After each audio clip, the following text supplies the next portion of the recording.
Good evening, everyone, and welcome to the Ashland Select Board meeting of February 21st, 2024. We will begin with, I just want to note that one of our colleagues, Joe Mignani, is not with us tonight, but we do have a quorum of 4 members, so we will be continuing. The first item on the agenda is citizens' participation. I just want to note that we do have an agenda item for 7:10, so we'll try to, if everyone will keep your comments within that. So how many people here are for citizens So I think I have 3. Anyone online? See, I don't see any hands raised. All right, remotely. So each have about 3 minutes. So go ahead, Joel. 3 minutes, oh boy. Okay, first, just a quick comment then. I had a lot more to say about it, but and I appreciate very much that you're going to be addressing what happened at the planning board meeting of February 8th. I was at that meeting, and for those who haven't seen what happened, you can hear about it. To have been there, it was truly a shocking, just absolutely shocking what happened. So the board will provide more details about that. And I do want to just clarify for people. It is on that incident, or is on our agenda, so we will be discussing it. I will allow citizens, residents of Ashland, to speak on this at that time. So if you want to hang around for that, but don't feel like you have to. Go ahead. I hope that the board, as it deliberates about the events that occurred, realizes that people who chair Zoom meetings online, we are not trained. I don't know when it's okay to kick somebody out of a meeting for conduct or what to do. I don't even know how to use Zoom, really. I can mute somebody, but I really don't know how to mute 20 people attacking the meeting. I would encourage you to look at that and see if we could get better training or guidance in what to do, because we have no idea. Now, that is all I'm going to say given the limited time here. Thank you, Joel. However, that was the one of 2 incidents that occurred that night, and I'm addressing the second one now. And I was very unhappy with what occurred. I went to that meeting representing the Upper Charles Trail Committee. We have one of our members here, and wanted to focus on public safety. The project that was under consideration by the planning board was a large housing project on Homer Ave. And the trail that we have planned and have had, the route that we have had in place for a very long time, goes right on Homer Ave. We did that to bring business and commerce to the downtown. And I got into an argument, really. It was very unpleasant. It was polite, but I was told by the planning board, specifically 1 or 2 members, that the trail, they really didn't want to discuss the trail. And I pleaded with them again, this had happened at a previous meeting, to only ask their traffic consultant to have an awareness of the trail such that safety could at least be considered. There might not be any safety issue, but at least they could have had professional feedback on the implications. And I was told that the trail is aspirational, that's the word they used. We don't have anything in front of us, it doesn't exist, and we are not going to plan for something that does not exist. And I started to say, I thought the idea of planning was to consider reasonable intended uses that may not have occurred yet. Planning, the future, the unknown. And I was muted. I sent all of you today an article. I hope some have had a chance to read it. I'm not a lawyer, so I could be way off base here. It's for you to interpret. But the Massachusetts Supreme Court bent over backwards to say, you can't do that kind of stuff. There is free speech. When a resident comes up to speak, they're not to be muted, even if they are criticizing you, even if, in the case in Southborough, the resident called one of the board members a Hitler-like person, or words to that effect. It called him Hitler. And my point is that when you consider what we should be taught as chairs running meetings, we need to understand what is legal speech, even if it's not appreciated speech, and what is not. All right, thanks, Those are all Joel. my comments. Thank you. So we should just keep that in mind. maybe you could have a discussion with Peter about the planning board dealing with the Upper Charles Trail and those kind of issues. All right, thank you, Joel. Yeah, we are just going by time limits here, so Yep. it's limits. Go ahead. Mark, sorry, will be 3 minutes, got 3 subjects, will be 3 minutes. One subject is I saw Channel 5 News earlier tonight that Niantic is going to be looked at again for the final 2-year study. Yes or no? So, Mark, I haven't watched the segment, but my understanding is that they referenced the $2 million that the EPA is putting forward to finish basically the ground extraction system that they currently have in place, basically supercharge that. So I don't know if they're looking at it again, just fully implementing what they call the final remedy for Yeah. the Yeah, the I did existing see site. it, and that's what they were referencing is the final phase. Okay. Okay. And another thing would be, you just talking about it on the board before we came on air. The comprehensive plan has a meeting in the box on Sunday. Can that be explained and how many people can go? So, Mark, it's open to anybody who wants to attend. So a meeting in a box is really a focus group. That's probably Jen and I have, we talk about this often, what to call it. So a focus group, it's really more of a focus group, and we have, basically a set of questions that we ask the people that are in attendance. So if we have a large group, we'll split up into smaller groups so everybody has an opportunity to provide input. And yeah, that's basically the gist of it. And it's at the community center? At the community center, correct. From 1 to 3. I saw it on your site. Yeah.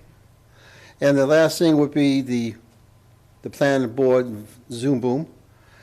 I'm going to wait for my comments on that, but then again, you only gave me 3 minutes, so I'll wait till when it comes up. Okay, thanks, Mark. All right, Cece? I believe Cece's the last speaker for public participation, right? Okay. Thank you. Thank you and good evening. I want to extend my appreciation for my offer to take home for each of you the radio frequency radiation meter. I hope that you each got to have a turn with that over the last 2 weeks and just really gather data on what our children and our families are exposed to, given today's radio frequency radiation exposures.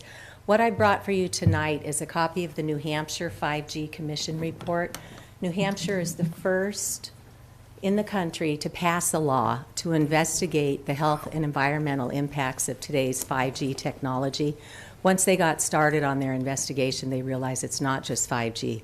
It's everything wireless, from our laptops to our cell phones to our wearables and everything beyond that. The utility smart meters as well that they're putting on our homes. So I paid $50 to print each one of these, so I'd like to loan them to you for the next 2 weeks and ask that you at least skim through the first 17 pages of their executive summary and findings. Now, this was not just a willy-nilly commission. These are highly trained professionals. We had medical doctors, we had engineers, we had world-leading scientists in electromagnetic radiation, and these are top-of-the-line people who were in a position to assess the body of science that our federal agencies have failed to do. They have defunded all of the good programs that we had at the federal level when the 1996 Telecom Act was passed that favors industry over public health. So I hope you'll take a good solid look at this New Hampshire Commission report. One of the recommendations among the 15 that they make, and they are not weighted in any way, all 15 are very important. One of them is to get the wireless radiation out of our schools because children are especially vulnerable. And what got me on this path with you guys again is when I went to the open house at our beautiful new Mendez School, and there were no children with all their devices in the building, but what we have done, sadly, is we put a wireless access point, the ruckus, on the ceiling of every classroom and in the hallways. And when I measured, it was sky high in the red zone, and that's what we're exposing our children to every day. So I'm asking once again that you continue to do your investigation on this issue. I hope the resources that I'm providing you are looked at, first of all. Don't take anybody's word on this. Do your own independent investigation. And just today, I was given a new report that came out applying the precautionary principle to wireless technology. We should have never let this come into our living spaces. This is put out by Dr. Paul Ben Ishai, who's a physicist at the Ariel University in Israel, Dr. Hillel Baldwin, who's a neurosurgeon, and he was the co-chair of the EMF Medical Conference, which I was asked to present on for state and local policy, Dr. Linda Birnbaum, who's now the retired director of the U.S. National Institutes of Environmental Health Sciences, and it goes on. These are top-level experts, and I sent this to you this afternoon, so please. I was going to ask, this is different than Yeah. this report, okay. Some of the same people. Dr. Kent Chamberlain has now retired from UNH in their Department of Electrical and Computer Engineering. He thought it would be a slam dunk to sit on this commission. Of course, Wi-Fi is fine. He worked in it for 30 years. And then he got a hold of the science, and Thank you. he's done a 180, Have so. we, anything else on this? The only thing I would say is you should go to the Board of Health and present this. I think have. that I've been that's- presenting for years, Brandy, and Ashland has done some really remarkable inroads to help us be the first in the country to even have a little sign hanging in our classrooms with precautionary measures. We're the first in the country to put this on loan, but you guys are the ones who set the rules in our town. You guys are the ones who can change our zoning code so we will stop putting close-range microwave radiation on our homes and cell towers near our homes. And I don't know if you guys saw, there was a press release from the Mass State Board of Ethics that the DPW manager in Franklin has just gotten into some hot water because Yolanda's nodding her head. When the industry came in and talked our towns into putting these smart water meters on our homes, they did some pretty unethical things. And so now there's some hot water coming out of that. So I have asked Michael and I have asked the DPW to show me where in the state law it says we are required to put these smart meters on our homes, because I think the industry pulled a fast one on us. So All right. those Thank are you. the Thank you, areas. Cece. Thank you. All right, so that concludes citizens' participation. So we'll go on the first item on the agenda, which is, I have here Hank Roush, Habitat for Humanity, discuss 47 Main Street proposal. And who do I have on this one? If you could either unmute yourself or raise your hands. So I think Steve Greenberg is there and some other folks, maybe. So is this a presentation? Do you want to just introduce yourself? And I think Dave Rosenblum is here from the Affordable Housing Trust as well. All right, so why don't you go ahead and you just want to remind, we have a public hearing at 7:30, so you have about 20 minutes for this in discussion. So go ahead with that in mind. So thank you. All right, thank you. I'm Debbie Maruka Hoke. I'm the Executive Director of Habitat for Humanity. Thank you very much for having us tonight. Steve, do you or Dave want to say anything by way of introduction, or would you like me to jump right into presentation? Please jump right in, unless Okay. David wants to say something. All right. So I don't know if I have the ability to share the presentation. And I Give think, her sharing. and I think the board did get this, right? Is this the same thing that you sent us, correct? Yeah, okay, very It good. is. Okay. So, Yeah, you should be all set to share now. oh, wonderful.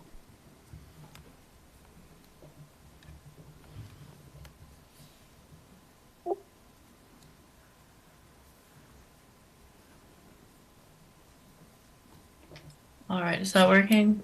That looks like Yeah, it's I can working. see it. Great. Okay, great. So I have a brief overview of Habitat, and then the primary point of the discussion tonight is to share the details of the project that we would like to pursue at 47 Main Street, and to request the Select Board's support for that project. So Habitat for Humanity, our mission is to build homes, community, and hope.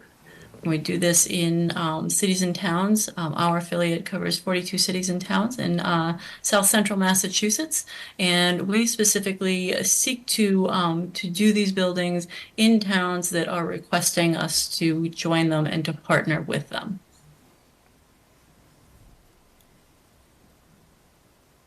Our vision is a world where everyone has a decent place to live. And we build our homes through volunteer labor and donations, as well as subcontracted projects and site supervision with our construction supervisors.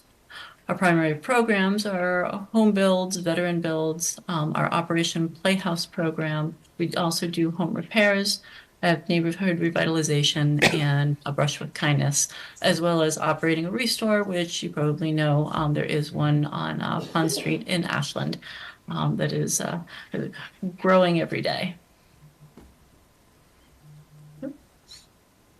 So the details of 487 Main Street, this is where it is located on the site plan map. Habitat has made an offer to purchase this property from the current homeowner, and that offer has been accepted. The purchase and sale is contingent on a building permit. Moving forward, Habitat's next step is to complete and to direct the 40B process through the Executive Office of Housing and Livable Communities with the state, and we would navigate, the 40B application as well as regulatory agreement and right through to the deed at the end of the process. Our build schedule, we would begin construction within 30 days of receiving a permit, weather dependent, and construction completion would be estimated to be done within 15 months. The details of the process with the 40B application is that we do need a letter of support from the town manager and a letter of support from the Housing Trust. We have already met with the Housing Trust and believe that we have their support for this project. We would also request a town funding commitment. That's a requirement for 40B application. And then some details about the overview of any master plan or affordable housing plan that may be in place in town. Habitat would then complete the housing plan, the budget, the lottery, and the schedule, and communicate with with Housing and Livable Communities, and they would then commission an appraisal. Once the application is accepted, then we would be given the permission to move forward for a comprehensive permit, and then all the building permits, et cetera, would follow from that. Habitat would identify prospective homeowners and conduct a lottery process as required by the state for the homeowner to move into this home and simultaneously be fundraising for the project. We would then complete the construction, convey the property to the homeowner through a third-party mortgage, and that mortgage would include a deed rider which would maintain the home as an affordable unit in perpetuity. I realize I jumped ahead and probably should have pointed out this would be for a single-family home. Right. Our sales model is that the eligible buyers to work with Habitat make between 30 and 60% of the area median income and are required to be a first-time home buyer as defined by the state. Their financial qualifications do need to be approved by the Executive Office of Housing and Livable Communities. There is typically a requirement for somewhere between 3 and 5% of a down payment, and that varies depending on the bank that we are working with for the closing.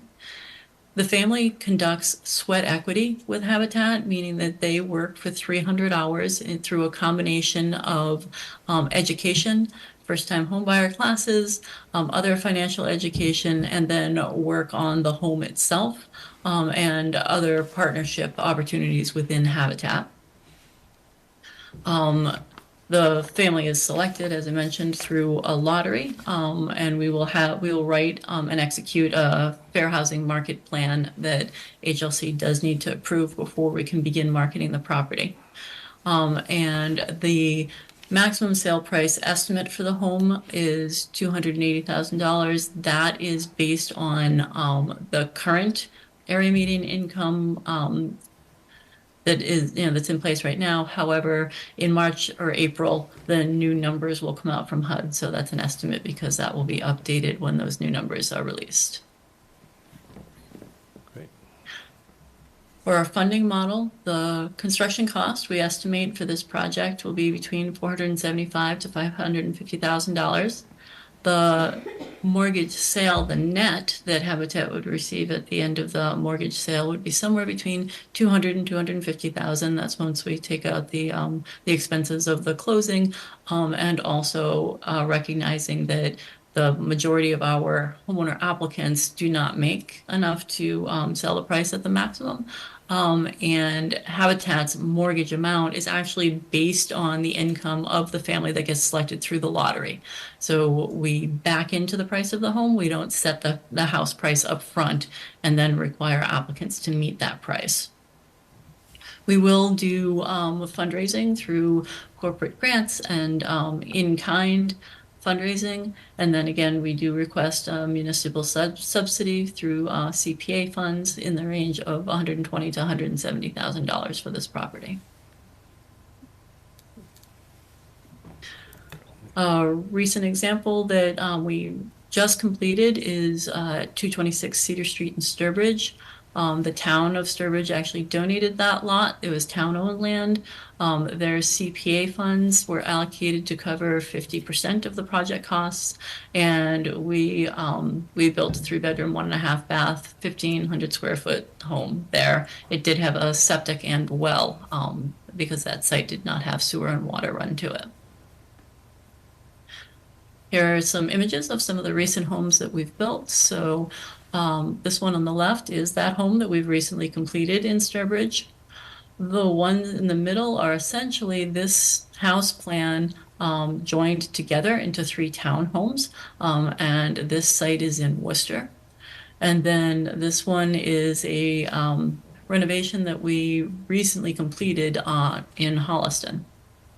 That one's on Concord Street in Holliston, and we just finished that. Homeowner actually just closed a week or so ago, so big celebration for us. So the summary of where we stand right now is that the property is currently under agreement with the owner. We did advertise and hold an abutter meeting on the week of January 29th. We are here tonight to request support from the select board. If we receive that report moving forward, we would request the letters of municipal support in the next month. And then through March and April, Habitat will work to finalize the rest of that 40B application and keep the process moving forward. Okay, thank you for that presentation. Dave or do you guys have anything to add to that presentation? I have some questions, but Steve, do you? I'll comment if that's okay. Sure. We've met with Habitat many times over the years, and most recently, this project came up, and want to thank David Rosenblum for helping putting this together. And we've met with the owners, and it seems like a very good project. Habitat's a well-established nonprofit, and I think this type of development would be an asset to the town. Yeah. Thank you, Steve. So my question is, I thought that the trust was contributing the funds. Deb said the CPC. What's the situation with the town funds? Well, I think that's to be determined. We have to see where we are when this thing is finalized, terms and conditions. But, I think it would either be directly from the trust, if all goes well, and or approved at town meeting through CPC funds. It's still CPC funds for affordable housing. Okay. Questions or thoughts from the board? Sure, I have a couple of questions here. One question is in terms of who might be eligible. So is any sort of priority given to town employees? No, so when we build a single home at a site, there is no local preference that is allowed through the Office of Housing and Livable Communities. It has to be an a lottery where all eligible applicants have equal weighting.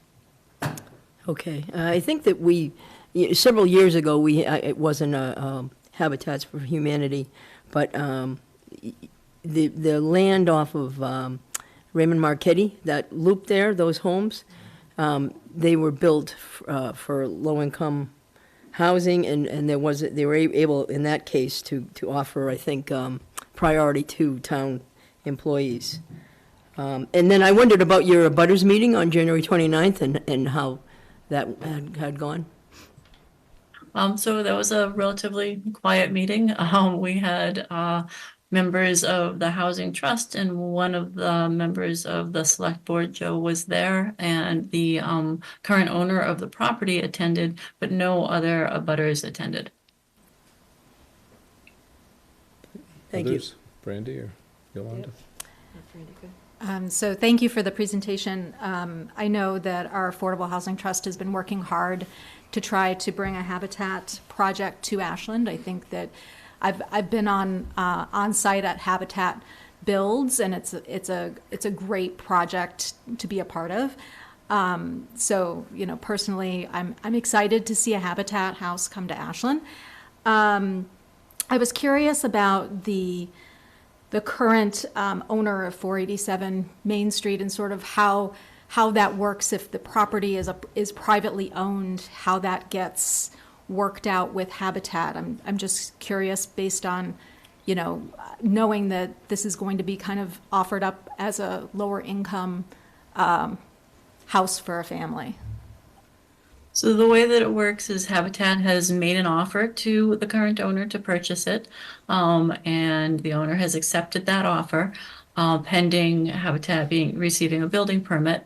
Once we receive the building permit, we would go through the purchase and sale process and close on the property, and then the deed would be in Habitat's name during construction. And then final disposition of the property is, then to Habitat to meet housing livable communities requirements for affordable housing. But I did have a conversation, a very transparent conversation with the current owner, who is in support of it being a Habitat property. There's just no concerns about that at all. Okay, great. And then just one other quick question. Assuming this would need to go to town meeting for CPA fund approval, from a timing perspective, if it's a 15-month construction process, is that from when the 40B application is filed in April, or is that sort of what would be the timing from actual, in your estimation, when would construction actually be feasible, and how does that kind of fit into sort of the CPA funding process? If that makes sense. It does. It does. Okay. And I may have misspoken about where whether the funding was housing trust funds or CPA funds, and I apologize for that. If it did need to go for to CPA for approval, Habitat's 15 months construction begins at receipt of the building permit. So that's just the average time that it takes for Habitat to build a single family home with volunteer labor. Okay, all right. So and the 40B process would take a certain amount of time as well, assuming? It does, Yeah, yes. okay. Yeah, it does extend the time frame. There's a comment period of 30 days that can't be changed, and the marketing plan also has some time in it that is mandatory by HLC. Okay, all right. Thank you very much. Yolanda? I too want to thank you for coming. I know, as Brandy said, that we've been trying to work with Habitat, so it's nice to see that this project is moving forward, or potentially moving forward here in Ashland. There was no details on the type of, other than a single-family home. Does the design get determined further in the process, or when does that happen? So the images in the presentation are, especially that Sturbridge image, is Habitat's sort of standard plan. Okay. So we have built that same house type a number of times now, and we have 3 different fronts that we can put on it. So that review, goes through obviously the, Right. building permit process, but we do try to match styles in the neighborhood so that the home blends well. Okay, good. Yeah, I too have done a build, and I think this is a great program.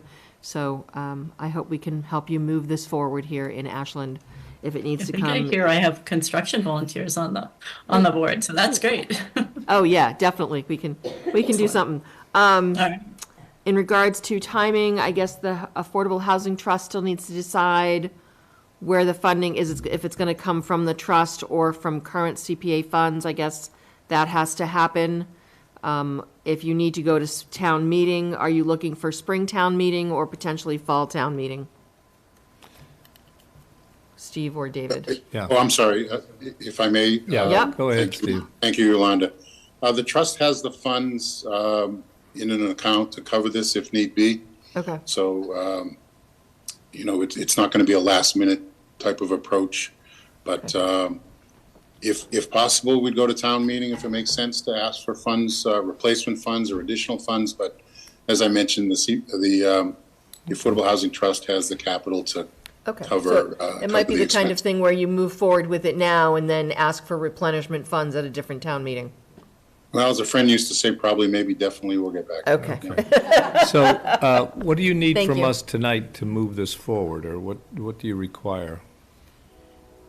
So it would be very helpful to have a vote of support from the select board for this project to move forward.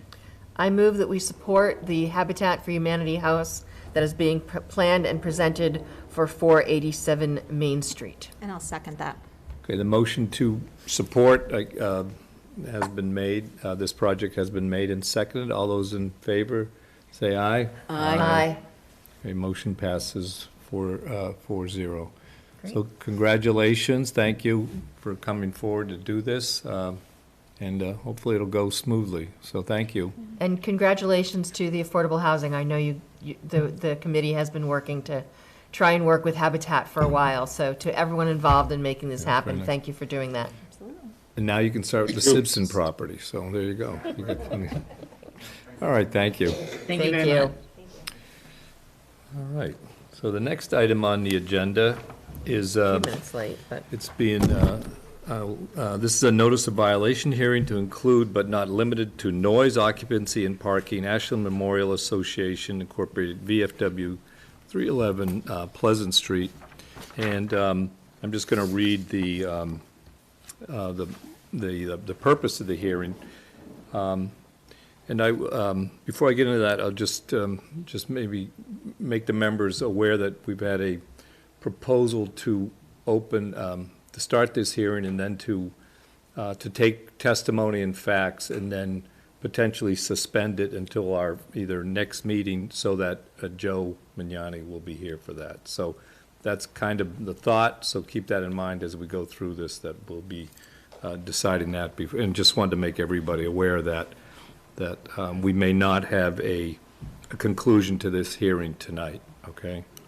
Although the idea is that we're going to gather all the facts and information so people won't have to necessarily come back and spend a lot of time as we conclude this, okay? So thank you for bearing with us on that. So the purpose of this hearing, on February 16th, 2024, notice of the hearing was provided to Fred Otten, bar manager, Richard Smith, president of VFW, and Kim Walbridge, owner-operator of Marconi's Company, pursuant to General Law, Chapter 138, Section 64, and Section 3-2E of the Town of Ashland Charter. The subject to be discussed is whether the VFW violated the provisions of 204 CMR 2.052 and our Section 4D6 of the town's regulations governing alcohol licenses by permitting any disorder, disturbance, violation of noise ordinance exceeding the building's capacity, illegal parking, blocked egress, and consumption of alcohol brought onto the licensed present premises by patrons. Whether or not there was a crowd manager on duty during the event, and if the crowd manager completed the building safety checklist, FP-25.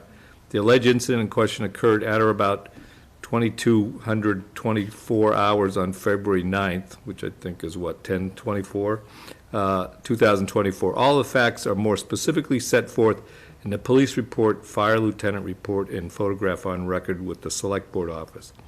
The hearing will be held pursuant to provisions of General Law, Chapter 138, Section 64. So do I have a motion to open the hearing? So moved. Motion's been made and seconded. All those in favor say aye. Aye. So this hearing, as described, is now open. Since people will be offering evidence at this hearing, I asked that is there anyone here who will be presenting evidence to the board, either in person or remotely, to stand, raise your right hand, and repeat after me? Do we have, so I think we have 3, 4, I think all you folks, except for Mark, should stand up, right, potentially? Yep. And then anyone online there that is on virtually that's going to say anything, want to testify? I'm not seeing any. Okay. Kim, Kim. Oh, there she is. Okay. Thank you. All right. So Kim, you two raise your, okay. Everyone raise your right hand and repeat after me. I, state your name. I, Kimberly Wellbridge, Very good. Swear that the testimony swear that that's the way I'm about to provide is the whole truth. I'm about to provide is the whole truth. All right. Thank you. All right. You may be seated. All right. So this hearing is now open. So I'll turn it over to, I think, the town manager to present, to introduce people to present. Okay, so I think, has everyone had a chance to read through? So Yep. we kind of are familiar with the basics of what we're talking about here. So, Michael, if you want to just present the town issues, and then after that, we'll get to the folks from the VFW to talk. Yeah. All right, so thank you. I mean, I do think it was self-explanatory. You know, the violations, there's a little bit of detail involved in each one in terms of what is supposed to happen there versus what our professional public safety staff felt was happening there. And so to that end, I would probably ask Chief Roby, if you would like to come up and outline what you have in your letter that outlines the violations and how they are violations, essentially. So the biggest things we're looking at is sprinkler violation. Due to the type of event that was being held, that's why we wrote up a violation of not having a sprinkler. Following the nightclub fire, occurred 21 years ago, yesterday actually, in Rhode Island, 100 people were killed. Massachusetts passed regulations that every nightclub, dance hall, discotheque, bar, or similar entertainment must install sprinklers. So then the question came up, what about your VFWs, your Legions, Knights of Columbus, Fish and Game type places? So going through the sprinkler hearings, the waiver was issued to them on only certain circumstances. And I'm going to read through them so I don't miss anything. But they concluded they would not have to put a sprinkler system, providing they feature a meal as the main attraction. The facility is used for events that are organized for the purpose of private function. Attendance for each event is limited and prearranged between the facility operator, the private event organizer. The number of guests is limited by written invitation or limited tickets available and does not exceed the attendance limit. Each event has a definite start time and end time. Tables and chairs are arranged in well-defined aisles in such a manner to not impede egress. There is no significant low-light situations. The maximum documented legal capacity based on the available floor space is not less than 15 feet per occupant, and that is a reduction just because they don't want a concentrated hall.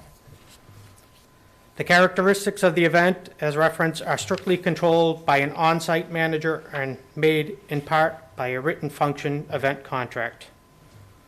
Although there may be dancing to live music and recorded music during some portions of the event, the entertainment is not the main feature of the event. The dancing activity is limited to those persons who are attending for the purpose of eating a meal. Each guest has a seat at a table. In such situation, the occupant load is not typically concentrated or crowded. In this event, it did not appear to have enough tables and chairs and looked overcrowded from reports from my lieutenant that was on site. And I believe he produced a picture showing that. So that's the biggest thing. Are we looking for sprinkler systems? Yes, if they're gonna continue this type of event. If they're gonna go back to a controlled event, then they fit the requirements not to have it. Crowd manager. A crowd manager is required when you have over 100 people. 2 if you have over 250. We had estimates of up to 300 here. I believe the building inspector will be talking about that, but their occupancy limit is 250 right now. Must be the owner, the operator, or an employee working under the control and supervision of the owner or the operator, who is the crowd manager. So you can't rent the hall and tell the people who rent the hall they're in charge of it. It's on the building control. They must make sure the pathways are maintained, assure they do not exceed the occupancy. They have to initiate the fire alarm if needed. They have to assure all exits stay clear and guests are aware of the locations of them. And they also have to do a daily complete checklist. It's a state form that they fill out. In this case, we were later produced a form that she did complete, and it was a crowd manager. They had 1 on site. Technically, if they were over 250, they would have had 2, but they shouldn't even have been there. The checklist was pretty much checked off, other than 3 squares were missing, and the biggest one being the occupancy was checked. So.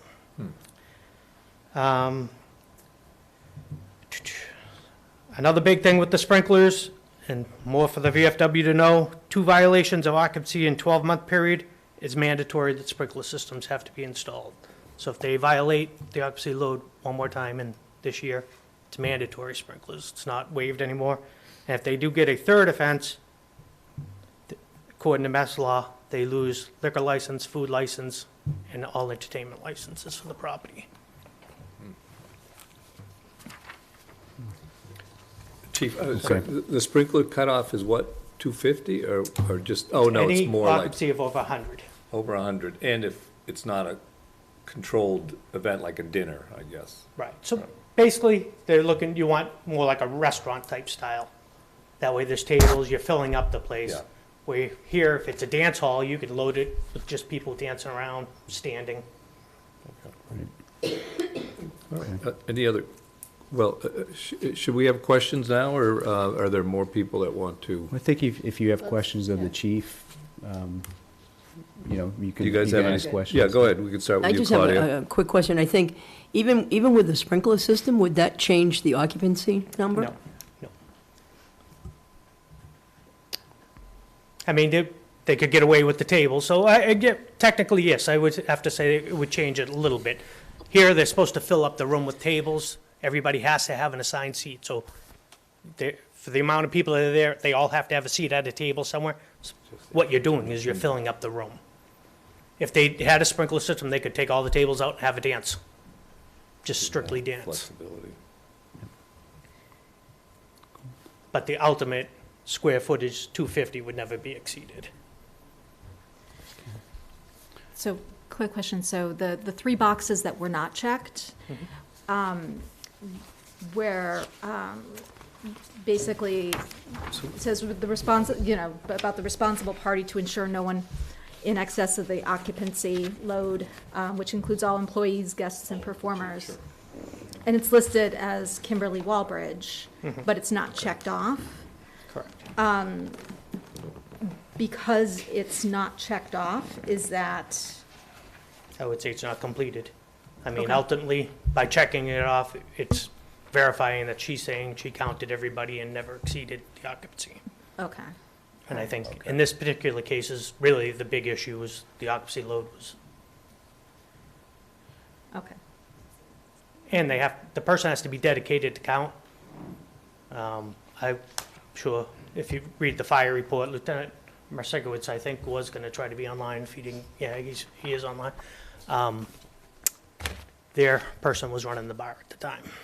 Okay. And you're not going to be able to count and do 2 jobs like that. The way the setup is the bar faces away from where the door. occupancy is, and there's a wall in between. Okay. Well, And that person's supposed to be free to make sure the aisles are staying safe, maintained. I believe you could see in the picture that it's not, basically what it was doing for the law coming in place was allowing them to continue on with their retirement parties, their weddings that they were hosting, Right. you know, without putting all those type of facilities out of business. And so, Chief, your determination, like the three main violations were the sprinkler system or lack of a sprinkler system, the requirement of a crowd control manager, and then the occupancy limit. Yeah. Okay. And the last would be, is just maintaining fire lanes and access to the parking lot, because that's Yeah, actually sure. what started this whole thing, was somebody driving by saw you couldn't get an ambulance in, a fire truck in, and ended up, it was a police officer who later called the fire department to come over there. Jim. And so, you know, just for the board's clarification, you wouldn't be making a finding on those issues. That's the chief's duty Okay. and what he found. You're basically talking about the liquor license and whether or not the actions that happen on that night, you know, constitute, affect the liquor license in some way, shape, or form.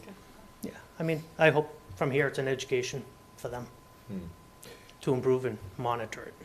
Yolanda, or any other? I'm good right question? now, thank you. So just to follow up, so Chief, what actions are you gonna take on these violations? So I gave him a written notice for right now, and we're gonna go with the education of it, and, Oh, okay. I mean, unless we have to take further action down the road. But that I'm gonna consider as violation number one, so Right, that's a right. notice. A second violation would be Okay, to shut them down until a sprinkler system is installed. okay, thank you. Michael, who wants to do? No, are you all set, Nope, Chief? Okay. So one of the things that the chief mentioned was blockage of egress or vehicles, the inability of emergency vehicles to be a part of that. And I would offer up to Deputy Chief Venchula or Sergeant Rodkey, who is the commanding officer on the scene, if you want to step up and give your take. And Sergeant Rodkey, if you could also talk about what was in your report in terms of what you had to do to get basically emergency access open and freed up. Absolutely.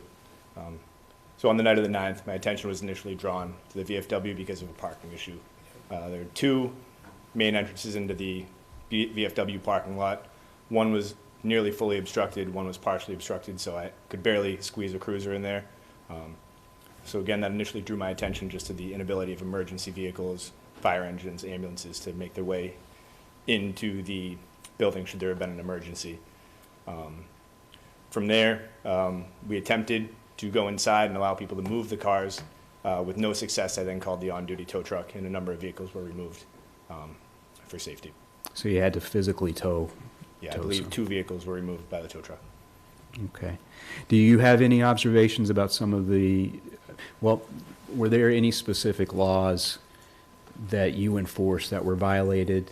Number one, are there any laws that you were? Sure. So I would say, just given the size of the crowd, safety of everyone that was in attendance was our number one priority.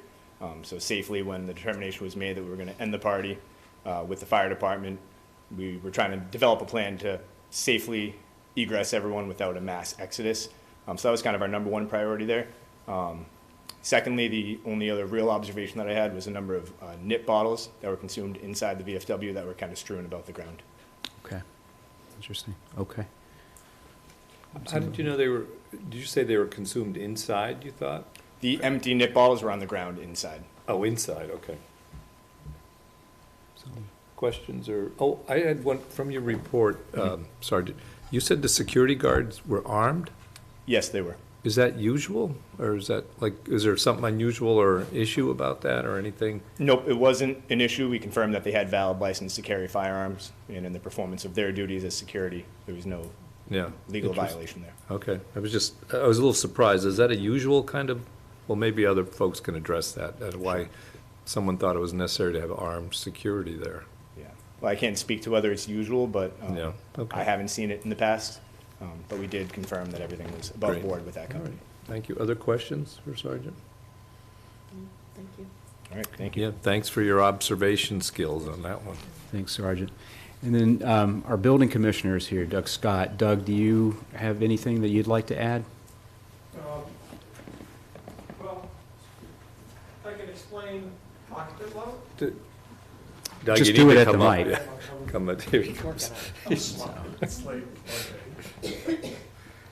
So what I can do is address the occupant load so that everybody has a clear understanding how it works. I was not called to this, so I don't know anything about what was happening at the time. The occupant load is a requirement under Chapter 10 of this Mass State Building Code. And what it does is it sets out the number of people that are allowed in a situation. So what I did was I printed out a table. This is a table that we have that we go by when we can create the occupancy load. In this situation, I inherited this, like the rest of the places. If I have a problem, I have the right to go in and change the occupant load if I needed to. And so in this situation, it would be considered an assembly use because you've got greater than 100 people in this particular, in each floor. Because at the VFW, you've got occupancy load where this incident took place of 250 people. And then you have the bar downstairs, which has an occupancy load of 150 people. So the different types of occupancy load are based upon fixed seating, like if all these chairs were fixed permanently in place. And without fixed seating, where you're standing around, the dance hall, things like that. And so, and then concentrated chairs only, but not fixed, like this here. And then unconcentrated, which is tables and chairs. And each one of them requires so many square feet is how you get your occupancy load. So if you have an assembly area without fixed seats and it's concentrated with chairs only, it's 7 square feet. So if you have 70 square feet of space, you could only have an occupancy load of 10 people in there. And then you have a standing space, which is 5 square feet. So if you have 100 square feet, you could have 50, I think it through the math right, people. And then if you had tables and chairs, which is like a restaurant, it's something like that, you're required to have 1 person for every 15 square feet. So what the captain was referring to was the amount of occupants can vary depending upon the use. But typically, what you would do is you would set that by those calculations, and that's what they would have to follow. The other important factor is the certificate of occupancy that we issue every year, because we go around, fire department and I go around, and we check, make exit signs, emergency lights, and things like that. Aisles are clear and safe. That is supposed to be posted so it can be seen by the public in this situation, both upstairs and a copy of it downstairs, so that everybody can see. So if the police or the fire or somebody goes and enters the building, you can see, or the crowd manager enters the building, they see, oh, we can only have 250 people. So I'm managing the crowd, and I get to 250 people, I have to shut the doors.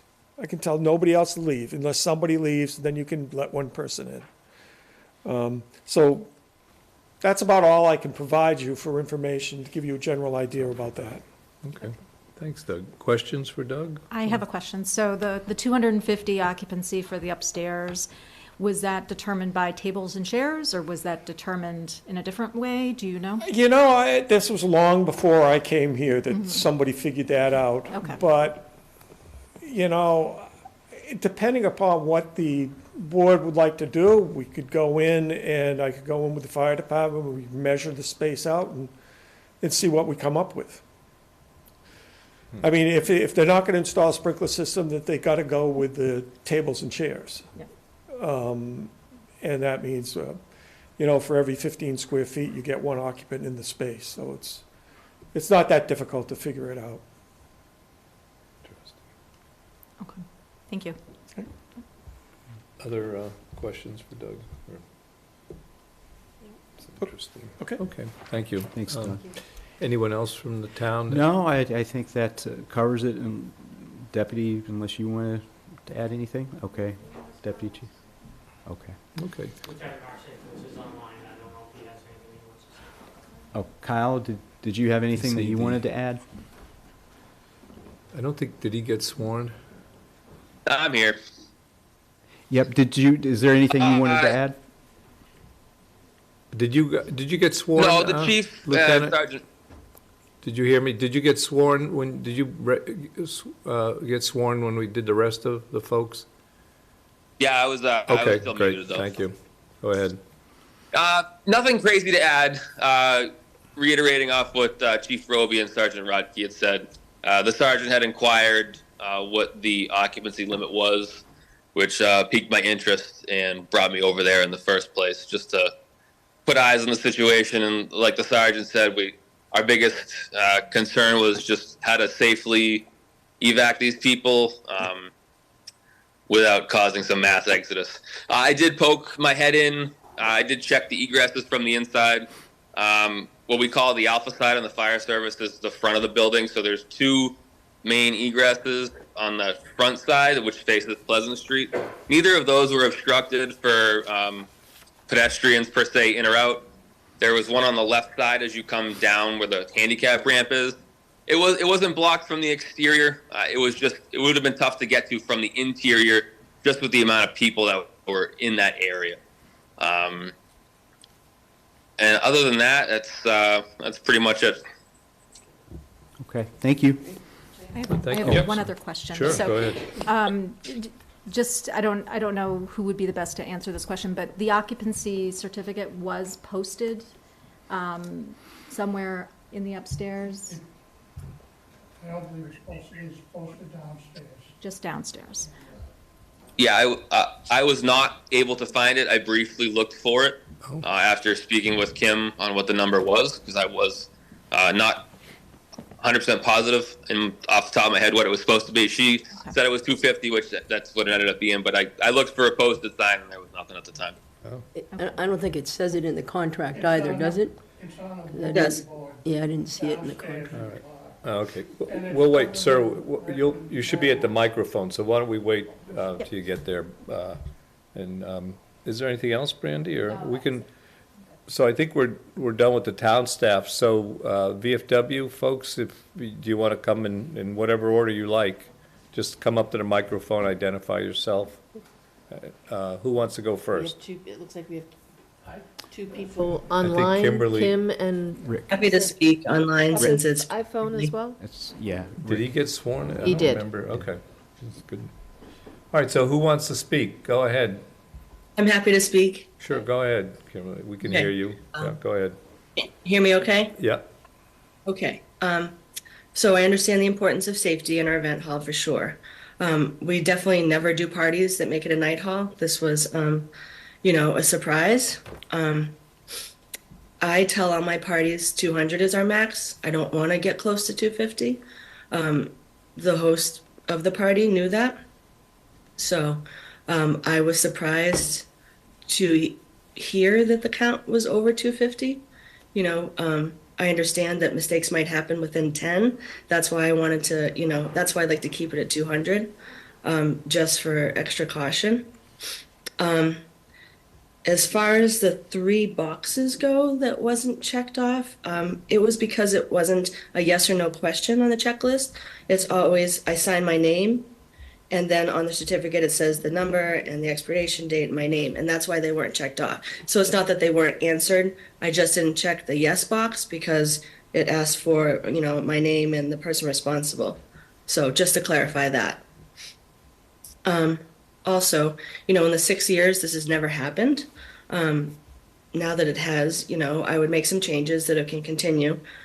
And, we have a lot of different cultures that come in and have different events. This was a cultural Ecuadorian celebration, and it's a festival, and food was a big part of it.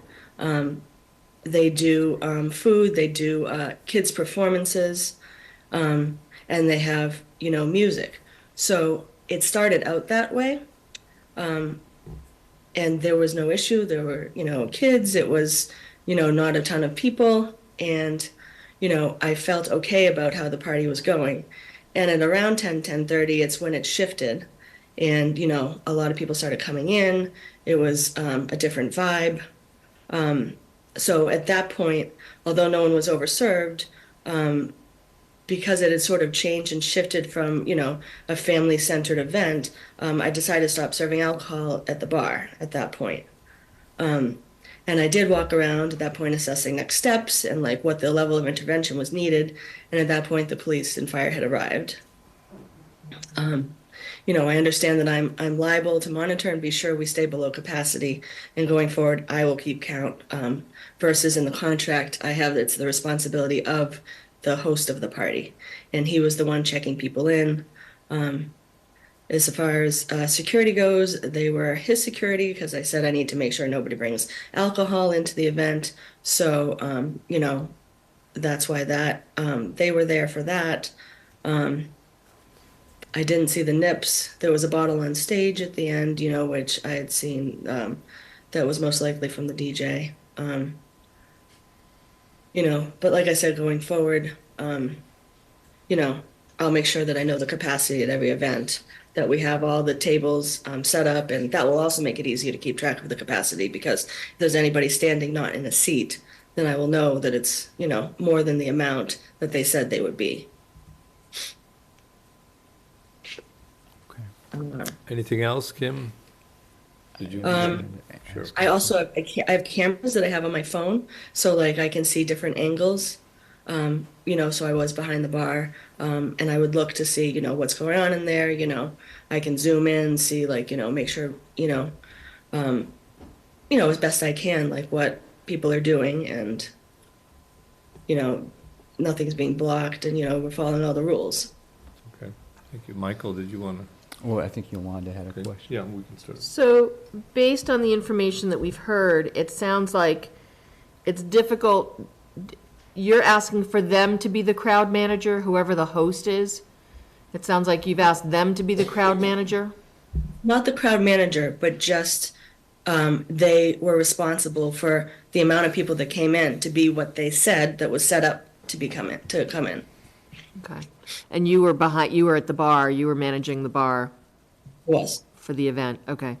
So it sounds like for larger events like this, you might need to have another person to be the crowd manager, from what I can tell. Baby showers, Yeah. weddings. They're all small, simple, this was, an Ecuadorian festival. The one we had the following night was exactly the way it was supposed to go. They're once a year. But these particular people that I had a couple of years ago, I, asked not to come back because they were difficult to work with. And so it was sort of a surprise that it was them because they had booked under another name, and I would never have allowed them back. Okay. Yeah, that was in the report. Okay. Yeah, that's what I have for questions for this. I just wanted to ask, so you actually shut down serving alcohol prior to even the police arriving? Yeah, because the vibe shifted from the way it was supposed to be and the way, they said it would be to now, younger people are coming in and, the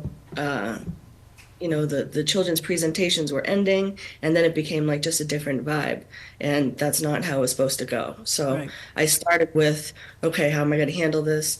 I'm going to shut down the bar first, and then, assess from there. Because similar to what Kyle was talking about, I was fearful of a mass exodus. Like, how am I going to shut this party down, And so I was, just sort of making this assessment then.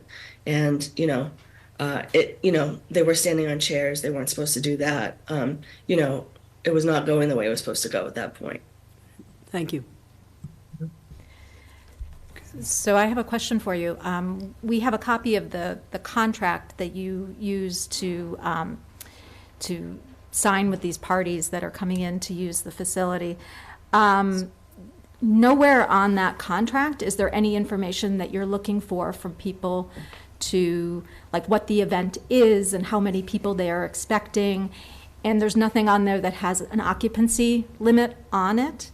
I do say 200 on there. On the page, under rules and procedures, number 2, I put capacity as a maximum of 200.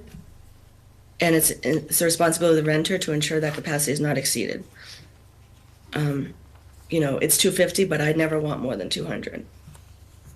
I didn't see that. Let me, hold on. Because I did look for that specifically. Should be the second page. We've got a lot of halfway- pages in our packet. Just bear with me 1 minute. Here we go. So I have a hall rental agreement. You said it's on the second page? Yes. So. Under rules and procedures, number 2. So all it says here is entertainment must be concluded by 12:30 a.m. in accordance with our license. Has nothing Right about above that? capacity. Directly above that? Not in the document that we have. Okay, well, I have the one here that was signed from the next night, because I had printed that out. So we don't have a copy of the renter, we don't have a copy of what you signed with the renter. We have your Standard. standard information. Probably was pulled from your website.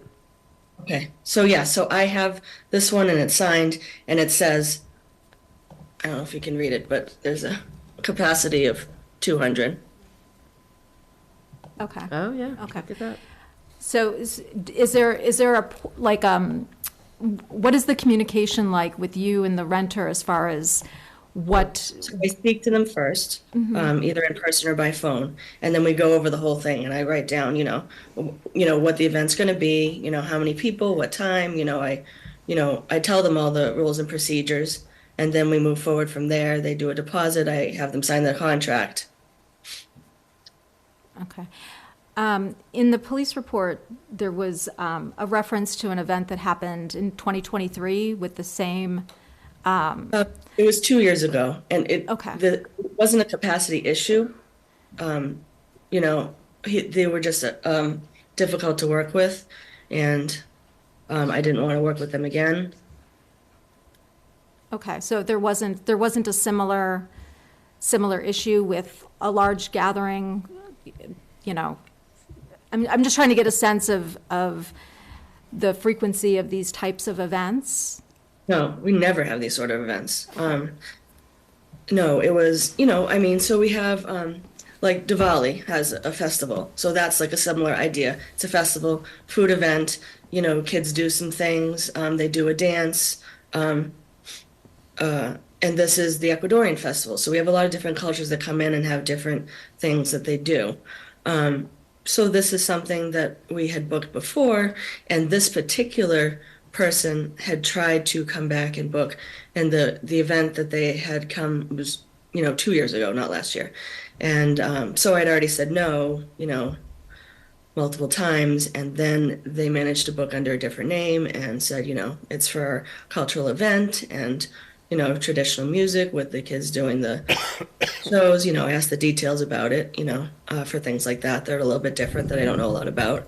And, and again, it started out that way, but then it shifted. Okay. And then one other question about the security. I assume the security was the host had provided those. I know it's required in your document that they need to have security. For the festivals, for ticketed sales events, I'm not worried about a baby shower, but, I was just nervous about events and thought that was like the smartest thing to do to make sure, people were, checked to make sure they weren't bringing in any alcohol or anything like that. So, I said we could provide or they could provide as long as they had credentials.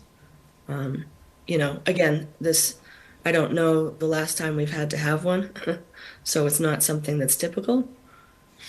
I just had it in there in case, and this was something like that, and I'm happy to not have a party like this again, so I don't think we have to worry about that going forward. Okay.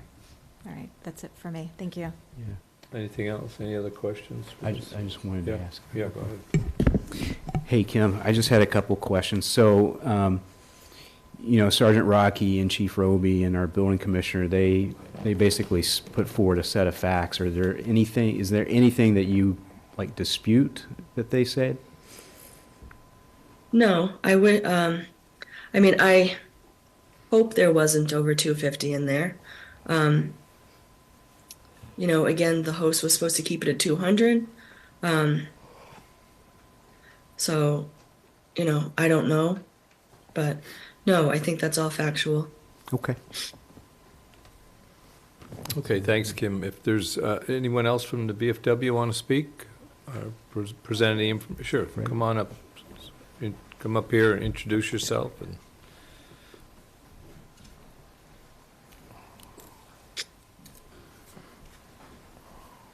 Okay, I am Fred Otten. I've been the bar manager there approximately 20-plus years.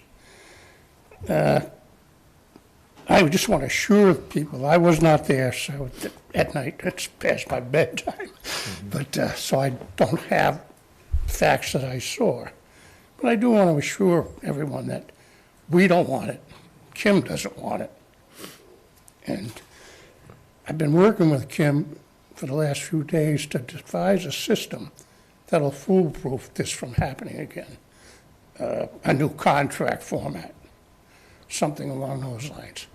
That'll, limit what they're allowed to do when they book the hall. Also with a paragraph that if the criteria we list isn't followed by the renters, we can shut that function down at any time without refund. And that's because we don't want that type of thing there, never have. And it's an unfortunate incident that people can squirm their way in to a hall because it's that size. And that's basically all I wanted to let the board know. Like I say, not being there, I can't really give facts on the situation that happened. It's good to hear that you're already looking to address this issue so it doesn't happen again. Yeah. Oh, definitely. Yep. We don't want it. And I don't know, I noticed Rick Smith, the president, is on the thing. I don't know if Okay. he wants to follow up with Could I, anything before I've said. Yes. so, Mr. Otten, so how do you, can you go into specifics about how you would prevent this in the future? Yeah, I think a start would be in the contract that the people sign when they want to rent the function hall. And I just jotted down notes. On the contract would be the credentials of the people, what type of function they're having, a birthday, a wedding, whatever it might be. We would never accept a dance as a thing. And the number of people they're going to invite or sell tickets to. And make them stick to that, within 25, 30. They can't be 100% exact. And a paragraph explaining to them that the main attraction of the function has to be food, not dancing and music. So they understand that. And also another paragraph that all the above criteria must be met or we don't rent them the hall. And a paragraph that any time they don't follow the criteria as the function starts or before the function, say a caterer doesn't show up and they don't have any food, that we reserve the right to cancel that function on the spot without a refund of any deposits or anything. So, only because I know you do have some functions there that are not related to food, you might want to have two different contracts for those performances that you have that don't have dinner associated with them.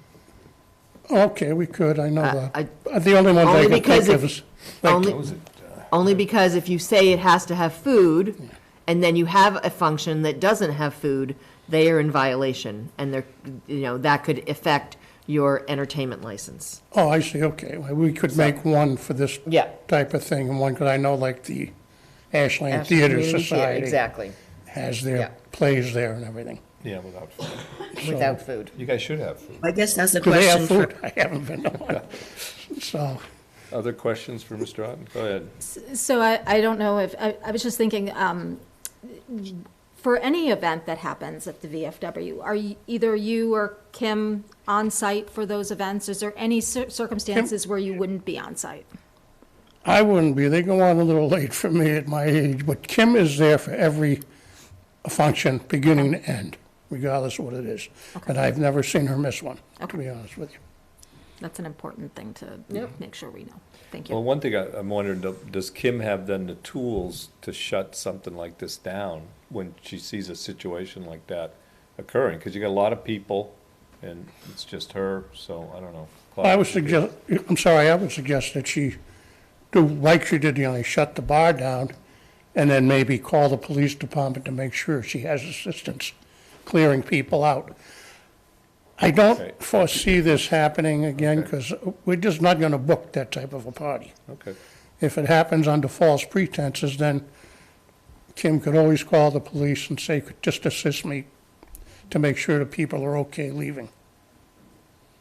Claudia, did you have some questions? No, that's what I was just going to say is, I think you have to call the police and, they're the ones that can help you the best in that situation to clear the crowd. It's kind of scary. I've been in a couple of situations in my life where crowds felt too big than they should be, and it's a little frightening. Yes. Okay. Anyone else from VFW want to speak? This is, I think. Rick Smith here. Okay, Rick. Hello? Yep. We can hear you. I think. Hey, Rick. Rick Smith, president of the association. I think that Kim and Fred summed it up pretty well. Our feelings, we've always tried to maintain decorum within the parties. I bet every once in a while it gets out of hand. There's really with the dealing with the different cultures today, it's very difficult to do. It's happened before, and we've shut it down immediately. Unfortunately, this one went a little too far. Unfortunately, there's really not a lot you can do about it without having numerous people there to control it. You have to depend on the people that are having the function to help you out with this situation. But the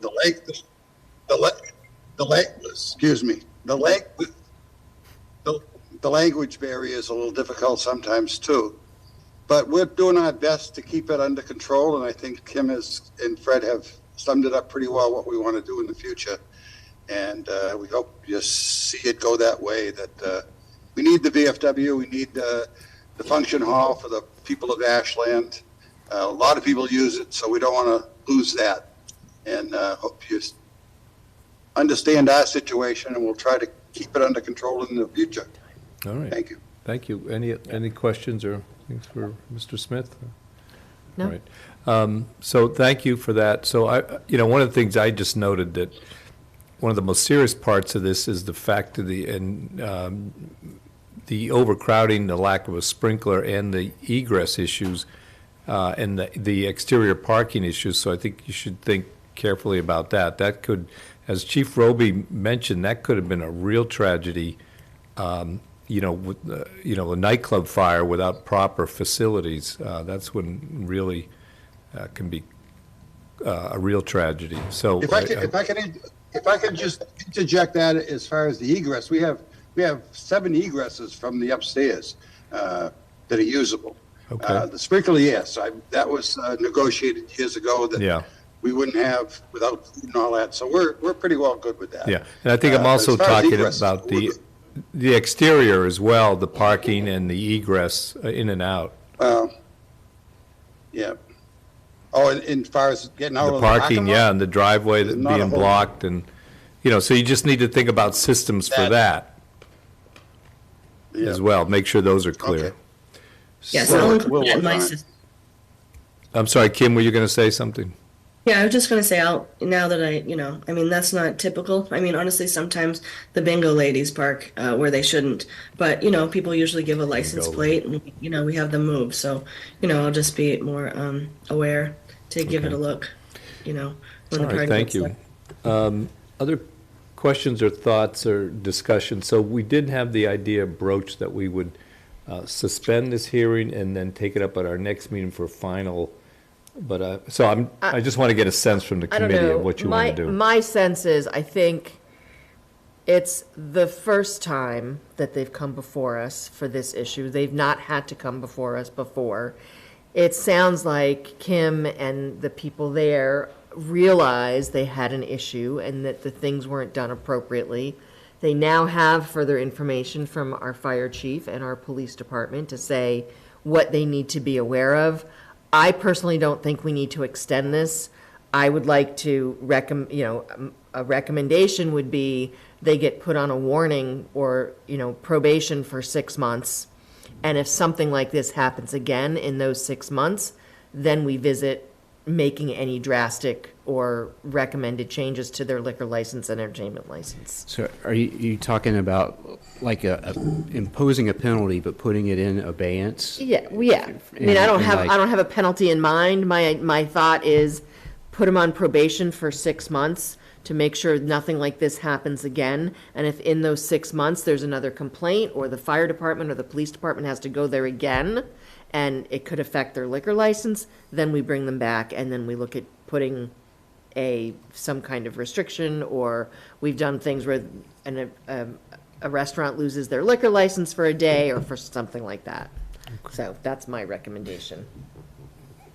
So go ahead.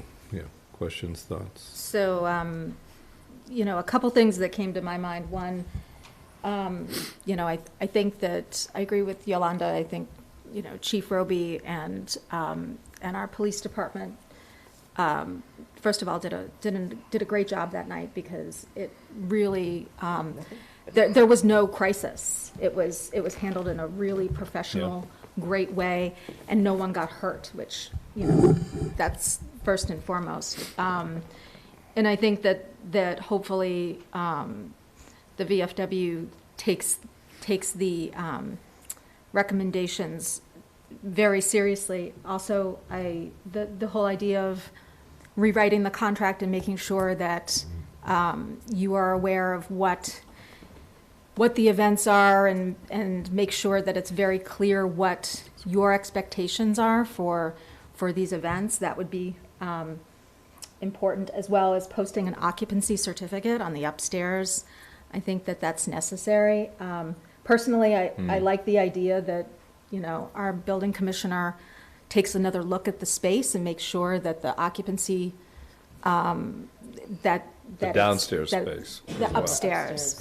Because Doug had said that he basically inherited the 250 number. Oh, I'm sorry. I thought that was the downstairs. I guess I missed that one. No, it's upstairs. Sorry, okay. Downstairs was 150. Okay. So, but So I mean, there's no issue. I would definitely support taking a look at it to make sure that that's a number that should be supported by the whole idea of dinner or a meal as a major function of an event at the VFW. And as far as, I think that, I was looking through our policy of what our, what our violation escalation policy is. I think this was a really serious issue that happened. I do think that, I would encourage that if there is a situation like that they would call the police before it got to that point. So, I mean, I would probably come down more on the side of, sort of a first violation with a suspension held in abeyance, and have like a 6-month period of re-review to make sure that these things are kind of getting addressed. Oh, I see, as opposed to there's Just no, giving them 6 months Yeah. without any. you want them to come back penalty. and have some sort of discussion or review. Yeah, and so if we put something in abeyance in 6 months, then There's no further incident. there's no further incident, Because- then it wouldn't be something that we would have to uphold and take the license away, correct? But you'd want a report or some kind of review with what measures have been taken. Yeah, I would like to know that the issues are being corrected. Yeah. There. So can you leave the hearing open for 6 months? Could you do that? No, we would have No, to. we would issue. No, with- you'd need to close the hearing and then issue a determination. But then we would bring them back Yeah, I understand. in 6 months or something. So what are folks thinking? So you think we can close the hearing tonight and actually issue this order and hold it in abeyance and ask them to come back in 6 months? Is there any other details we need to add to that, or any particular things such as the capacity calculation or review, the occupancy, or anything like that you want to include? I guess my question on that would be,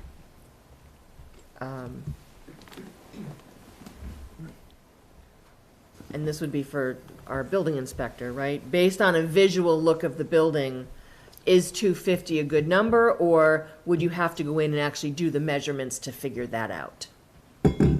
That would be a question, right? Because Yeah. again, based on the information that we heard from Kim, she usually leaves it at 200. This particular incident went above that. It went to the 250, potentially even further.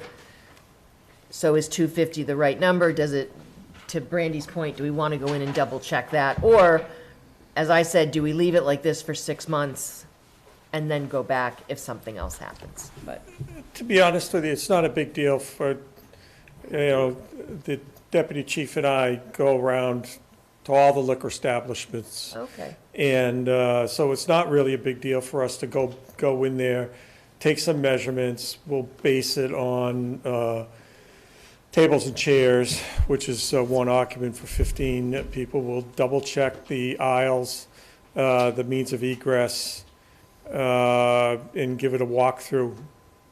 And I can give a report to the town manager, and he can share that with the select board. Would it also make sense to do one with chairs like this? Because they do have events where they have chairs like this. Whatever you would like to do, typically you get one occupancy load. You typically don't have multiple occupancy loads. I Because see. that's to be very confusing. So, if, like in a situation like this, if the police go into a building, we don't have nightclubs here. Right. But if you were going into a nightclub or a big bar, they, like the officers were saying, and the fire department were saying, they were looking for that. Right, that- occupancy, that right. occupancy load. And if they have to, you've got all these people, noise, band or whatever was playing, it's hard to try to figure out, well, what's it supposed to be? I see. So we would give them one, and because it's not sprinkled, it can't be a nightclub, so we Right. don't want to give it to them with the ability to have just wide open space. So it seems to me, and I can talk further with the chief and the deputy chief, that the occupancy load should be based upon tables and chairs, because that's Most use. the food is supposed Right. to be the Okay. main.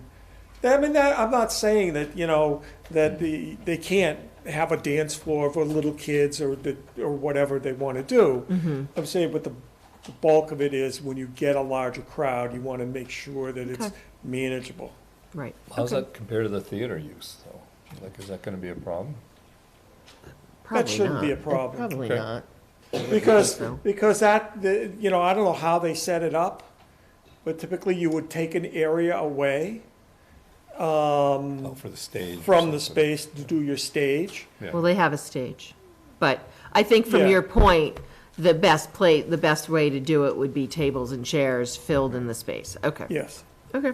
Okay, so, thank you. Other discussion or thoughts? So Brandy, do you want to frame a motion? So let's Unless close, there's mo- I Yeah. assume let's close the All right, hearing. sure, I'll do that in a motion to moment. close- Well, hold on, any other discussion, thoughts? Well, Okay. You, No, wait a you, minute. you should probably make a determination whether or not you want to make a determination tonight. In the hearing, as part of the hearing? or Yeah, after because this? once you close it, you can't, Right. Oh, okay, oh, okay. continue. So rather than Okay. suspend it. Right. Like if we Right. waited until the So next meeting. It's, So if you wanted to wait until the next meeting to discuss and deliberate further and decide what you want to do, I would suspend the hearing until, and we could talk about the date. I would propose the second meeting in March, just Right, because the with a lot first in the one first one. is a lot.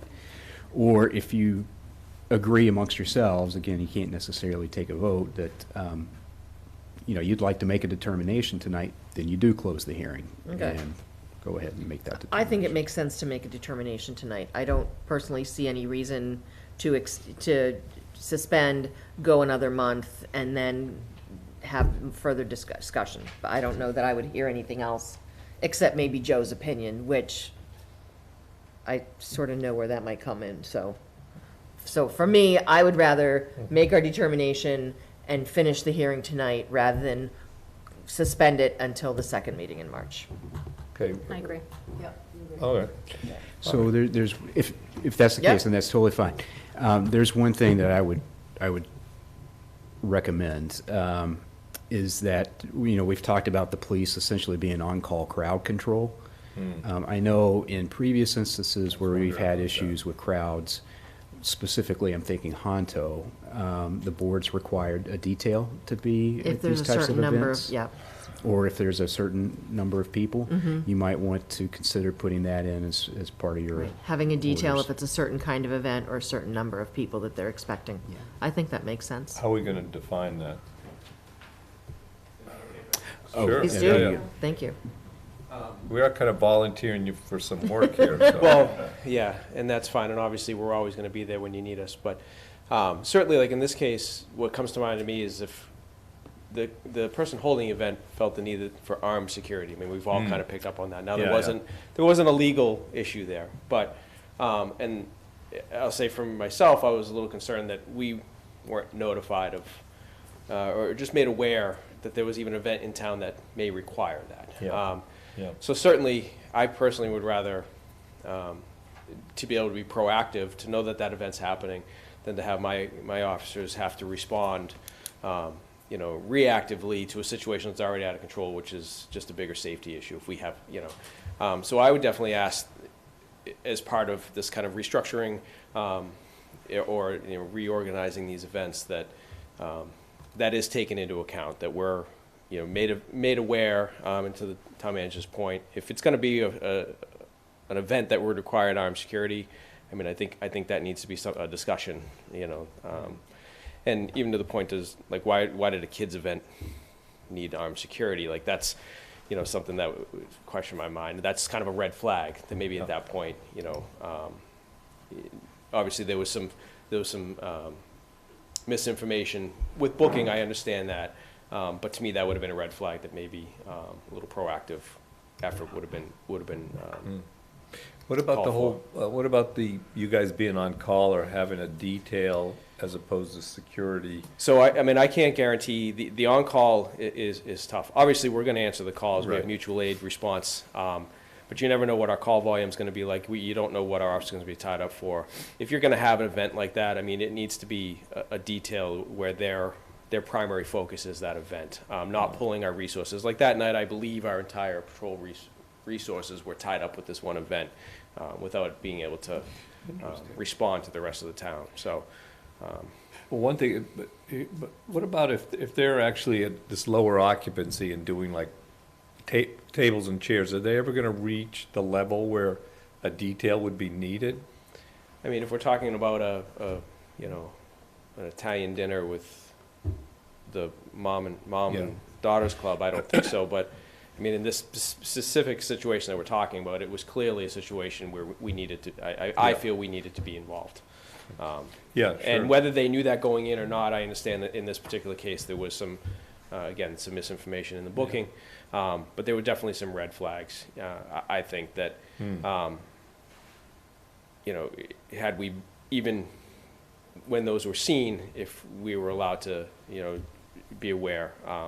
But going forward, again, I can't, having my patrol force as a standby crowd control, we just don't have the Doesn't make capacity. sense. We just don't have the capacity. Right. And If- again, I would call me, you know, the sergeant, whoever was on, would call me. We would get people there, but it's just not, it's not the ideal situation. Right. And there's definite safety concerns. All right, thank you. So some of the thoughts I've had to put in this would be that they need to notify the police of events that are going to be over 200 people. And these are just some of my thoughts. And/or they have to discuss with the police department if security issues come up or if they know they're going to be over 200 people. And then the third part of that would be they would be required to have a police detail if there's going to be an event with more than 200 people. Yeah, I mean, that's a good start. Thoughts? Yeah, I mean, I think it's hard to figure out when you might need a police detail, right? Well, that's why- Sometimes it's not a matter of how many people as it is how they behave. And, Correct. But I think the idea of a detail, forcing a detail did come to my mind as well. I have to say that probably that one of the things that bothered me almost the most in all this is there were 2 armed guards there. That was, when I read that, I thought, I never would have dreamed that, right? Yeah, and Right. to your point, like, I just questioned as to why it was felt that was Yeah, needed, exactly, you know, but, then how do you even know that I mean, do they have to show if they're armed, do they have to show it, they can't be So concealed? they were or- uniformed, which was one of my first questions, because obviously one of my first thoughts was, are we talking about plainclothes security guards with firearms, and now my officers are responding and they're seeing guns, and then that's a whole other issue that I don't want to think about. So thankfully, they did have marked vehicles, they were uniformed. Okay. And were helpful to the officers, so, and again, there was no legal issue there, but, Well, then that was definitely a red flag then. yeah. So one of the things that I noticed was that in the contract where it addresses security, it says any event with ticket sales must have a minimum of two security guards for the event. And I don't know if that's necessarily the right structure for it. Like, ticket sales should not be the trigger. Yeah. I think size of the event is much more of a trigger. Yeah, because you could sell tickets to a recital, right? So, Yeah, so maybe it's, there should be security and, they need to provide that to Marconi's, and Marconi's needs to provide that to the police department to let them know that there's going to be security there at this event or Right, something. and by all means, we'll make ourselves available to discuss and meet with the V when they believe they have an event that's going to meet the criteria. And, we can make our determinations together, by all means. So, we just want to let them have their business. They're, staple of the town. We're not looking to disrupt that. We just Right. want to make sure everybody remains safe. And I think that's the thing for me is that, just like when we have a marathon coming through town, right? One of the things we say to them as the organizers is, you have to work with our police and fire department if there's going to be something that comes up. So, and if we don't think 200 people is the right, is it 150 people? If you know you're going to have an event of 150 people, you need to bring it, Even for Kim or traffic whoever control. needs to have a conversation with the police department to say, okay, we have this event coming, we have this many people, what are your recommendations? And again, I don't know that it has to be a police detail. I mean, we've had real serious reasons that we've had police details, but it certainly could be, if you know you're having an event of more than 150 people, before it can go forward is you have to have a discussion with the police department to make sure that parking and security and anything like that that might be impacted has been reviewed. I would make the suggestion that it be required that they get the police department and potentially the fire department's permission. That makes, For- yeah, for an if that's, event. yeah, whatever the language is, but I think similar to us, right? We say you have to have a sign off from the police and fire that what you're planning on doing makes sense for your space, so. And what's the cutoff? Well, that's a good question. I think 200's a lot. I would say 150 would probably be, I mean, I don't know how many events you have with 150, that you Yeah, can do you get to guys- that much. Kim, how many events do you have with over 150 people? Probably 20%. Wow. I was at the Jimmy Tingle comedy. Were you there? How many people were there? That looked to me like over 150. Were you there for that event? You were Yeah. there, right? Yeah. In Honestly, I don't Massachusetts? remember. No, it definitely wasn't over 150. Oh, was it? Okay. All right, then we're okay. Yeah, so 150 sounds like a good cutoff then. I'm just trying to judge from, that room was pretty full, you know? Is that okay? So, Yes. Okay. all right. So, does that make sense that if they're going to have an event of 150 people or more, they are required to reach out to our public safety departments to ensure that plans are put in place to handle that volume of people into and out of the site and into and out of the building? Yeah, I would say require a sign off. Right, I said required. Yeah. Police sign, Okay, so we're starting public again. safety sign off. Yeah. Kim, thoughts on that? That works for me. Okay, All right, good. I'm So always we'll- welcoming the feedback to make sure everything's safe and Good. we do the Great. right. yeah. So you are putting I together a am- motion. yep, I am Hold on. making- Joel, yep. I just have, Joel, do you have a brief comment? Okay. Thank you, Deputy Chief. I'm hearing a lot of great ideas. What I'm not hearing is really encouraging those who are going to enforce whatever policies you state. Lots of good ideas. That what is the incentive in the contract? That usually contracts have remedies if you don't adhere to the contract. And what I would think should be given some consideration is either a surety bond, which I'm not a lawyer again, I'm not quite sure what that means, or perhaps a security deposit. You rent an apartment, you give the landlord a Well, bunch of. there are all, in the so- contract that they have, there are all kinds of security deposits and Okay, things that's like great. that. So, and that's not what we're addressing. Understood. What we're addressing is the behavior and the safety of the events that are happening there. But Okay. thank you for that input. Okay, great. Thanks, Joel. Yeah. Okay, so we'll do the motion after we close the hearing, correct? Correct. Yeah. So Okay. is there any other further discussion or thoughts? Well, I would just offer one thought, I mean, directly to the VFW, and everybody here wants you to succeed. One thing I would just be very, very clear about is that you can't necessarily shift the responsibility onto the renter. So, your license is your responsibility, and so you can't say, okay, the party that's renting the building is responsible for, crowd control or, checking the people at the door. It's ultimately going to fall to you guys. It's just a point, I think. Yeah, that's a good point. Yeah. Makes sense. Okay, so we're ready to close the hearing? Yep, then? motion to close the hearing. Second. Motion's been made and seconded. All those in favor of closing the hearing, say aye. Aye. Opposed? None. Okay, so the hearing's closed, and we will go on to the portion where, so Yolanda, you have a motion that you'd like to I make? think so. So I move that we require the VFW Marconis for any event that is going to be over 150 people, that they get a review and sign off by our public safety department to ensure that all parking and interior requirements and safety is being followed. Does that make sense? Okay, that's one motion. I think that's, and we're also, are we doing this standalone, then we're gonna add? Let's do, yeah, some? let's do Okay. two, let's do two, because I think that's something that needs to stay in place. Okay, all right, so is there a second for that? Any further discussion on it? Yeah, I'll second that. Okay, all those in favor of Yolanda's motion, as stated, say aye. Aye. Opposed, none, so the motion carries, thank you.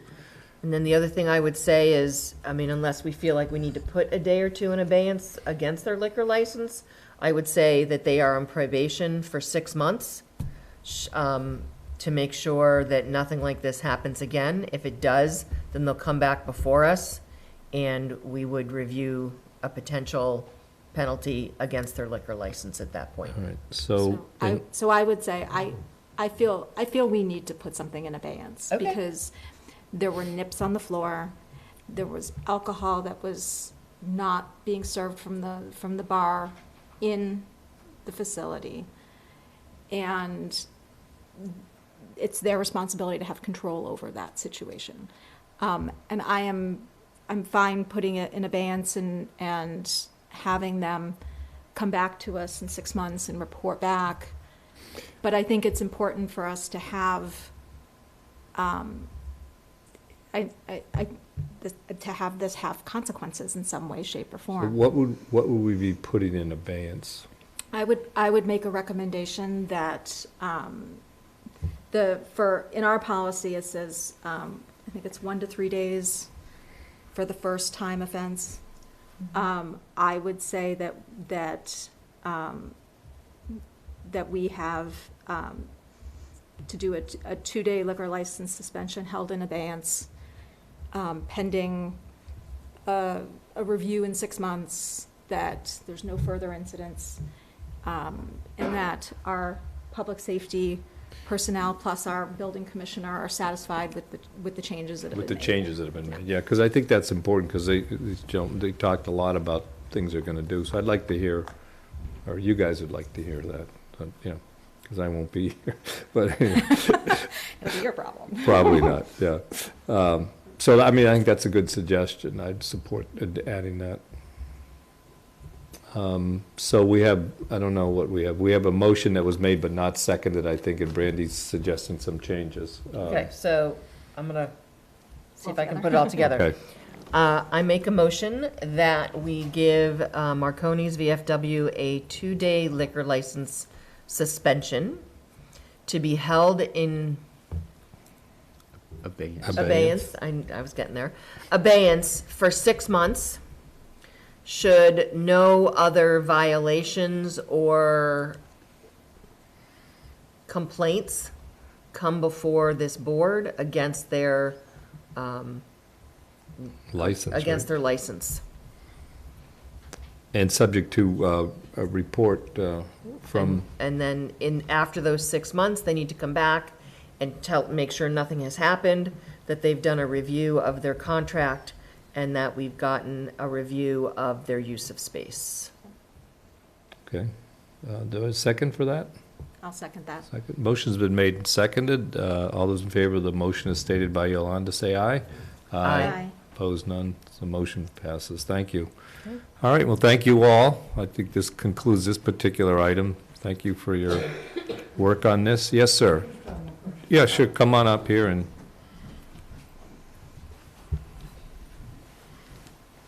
Thank you all. Yeah, thanks, guys. 2-day liquor license suspension. Did you mean in a period of 6 months, or? So That is- basically what would happen is if something happens and we have to apply that suspension, we would determine what those 2 days are. So we would either say, the first I- Friday of a month or the second Saturday or whatever. Okay, I We're understand. hoping to not have to do that.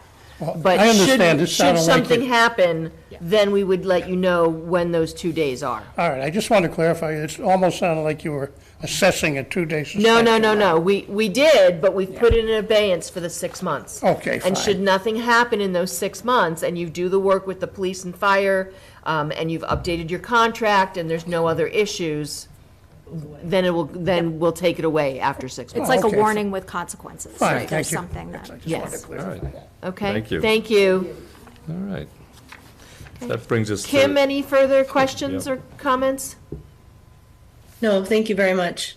You're welcome. Thank you, Kim. Thank you. Good luck.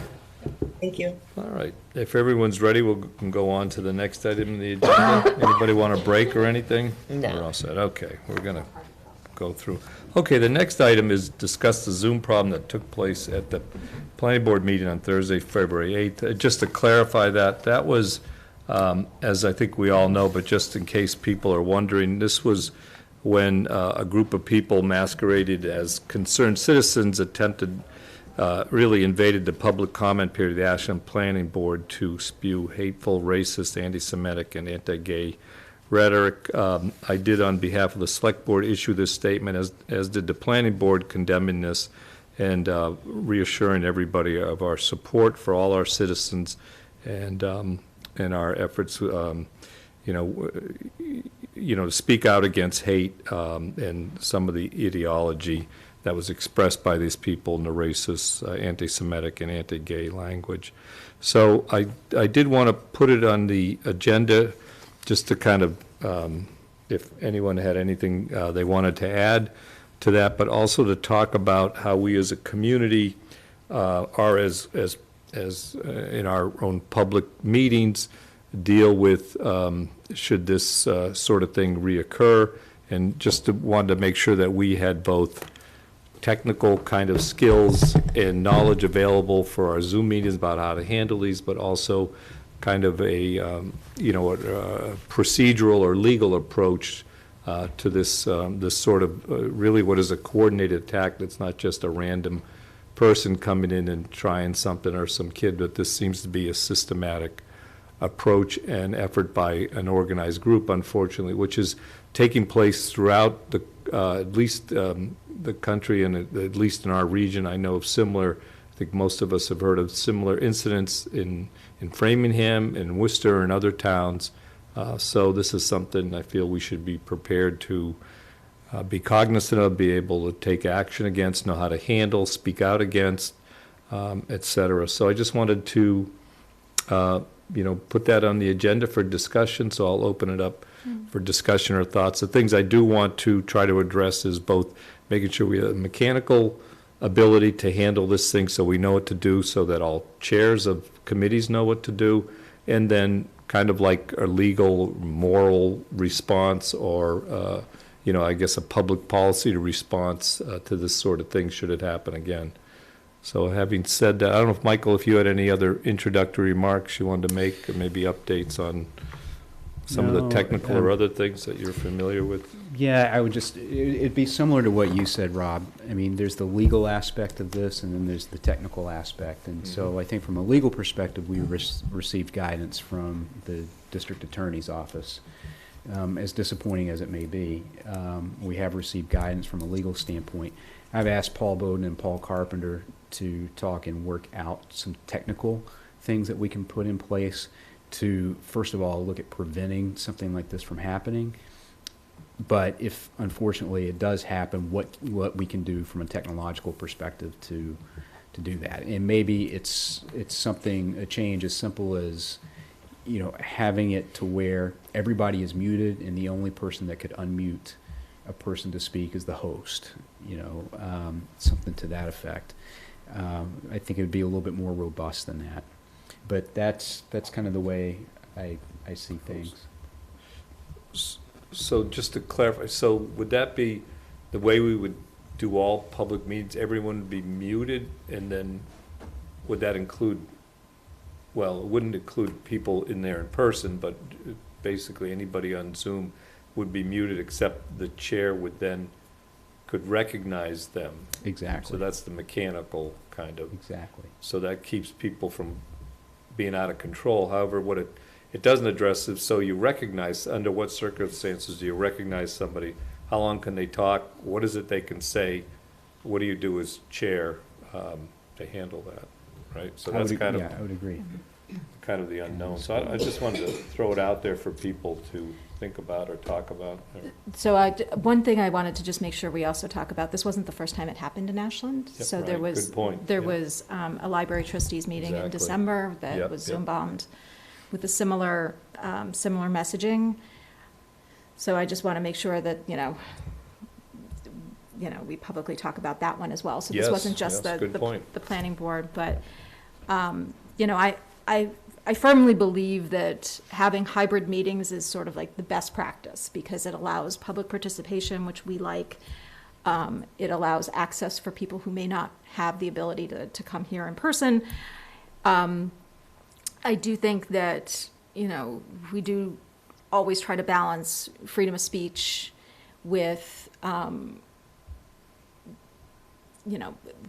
the hateful speech that happened at the planning board and the library trustees is, just unacceptable. It's literally, it really is unacceptable behavior. So I would say, my thing would be, I know we have public participation at the front end of our agenda. If this does become an issue, I would probably suggest moving it down in our agenda. We make public participation first, as a convenience for everyone that comes to our meetings, so they don't have to sit through 3 hours of our meetings. But, we could, change the position of citizens' participation as an idea. And how would that, you think that would then make it less likely, or what would that do? I think if somebody wants to talk to us, they will stay on to talk to us. And if they're there to Zoom bomb us. Zoom boom. Zoom boom. They'd be less likely to hang on for a while, my personal perspective. Well, they know when it's on the agenda, right? We'd move it down, okay. But Yeah. that's my, and I like the idea of muting everybody except for, the host that can unmute, because I think that helps control who can speak. So one thing I just wanted to add, that I know one of the mayors told me, I forget, but they have, and some towns actually do this where there's a list of allowed speakers based on either some sort of email or some sort of communication they've made prior to the meeting, and they're basically on some sort of list. And those are the people that are allowed to speak. It's a much more controlled, I'm not necessarily saying that's a great thing, but they have a list of speakers, so there's no surprises. No one comes in randomly. But, you have to have that process, and you have to, similar decision-making, like who gets allowed to be on this list. But anyway, so just a thought. Go ahead, Yolanda, were you going to, or Claudia, go ahead. You want to go? Yeah, go ahead. I agree, this was serious. I also want us to, I don't want to say overreact, but at this point, I don't see the need to change where we have citizens' participation. I don't know that that'll change behavior. I do like the idea that we work with Zoom technology, and as we allow people in, we keep them muted until we can unmute them. And the other thing I would recommend is, and I don't know if MAPC or MMA has something, but maybe we look at some kind of training for all of our boards and committees. And I don't think it has to be a lot very detailed. It even could be, done at our volunteer breakfast or something like that, just to say, okay, here's some information on how to handle this if you're in a Zoom meeting and you're getting Zoom bombed, or whatever it is, or someone seems to be orderly and coming in and speaking in a way that is not appropriate for the meeting. I think those are some things that we can look at. And are you aware of any kind of guidelines? not offhand, but I can research that from MMA to see what they have. Because as you said, we're not the only community dealing with this. There are other communities, there are other organizations that have seen this and that have heard about it, and I'm sure someone is already starting to talk about it. So I'm willing to do the research and see what's available, because I think that's how we handle this. I think if it gets bad at all of our meetings, then we look at maybe saying, okay, if you want to come speak at citizens' participation or participate in any of our discussions, that you need to email in. I don't know that we need to take that task on right away. Quite yet. But I do think the idea of keeping everybody muted until it's time for either citizens' participation or a section that we know we're going to ask for input from the public. Those are my recommendations. Yeah, I guess, number one, I think it's pretty easy to have everybody muted and have the chair unmute people as we go along. I think that the other possibility is it only Ashland people that we allow to speak? And we need to make sure that they identify themselves and their address like we do at town meeting. Make sure that we're following that. And, the bottom line is, I think we all value free speech. And we certainly don't want to see that be impacted. However, we also live in a time when hateful speech has become almost part of our climate at all levels of government, unfortunately, in some instances led from very high political figures. And I think that that's an opportunity for every single one of us to stand up and say that that's hateful and wrong, and we do not support it. It is not who we are as a people, and that we need to be outspoken.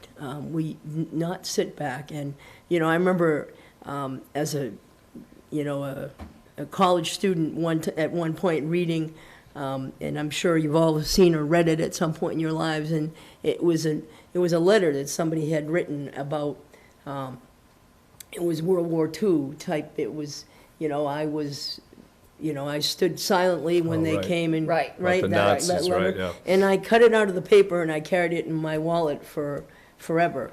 And so, I mean, I think that's so critical that we all take this as an opportunity to stand up and say, no, that's not who we are in this country. Right. And that people who speak like that and talk like that and behave like that are abhorrent, and that they are hateful, but that's not who we are. And so I think we turn it on them and say, all right, you'll give us the opportunity to stand up again and say who we are. But certainly in the meantime, things that we can do to try to minimize that sort of thing, we should try to take advantage of those. I like your idea about,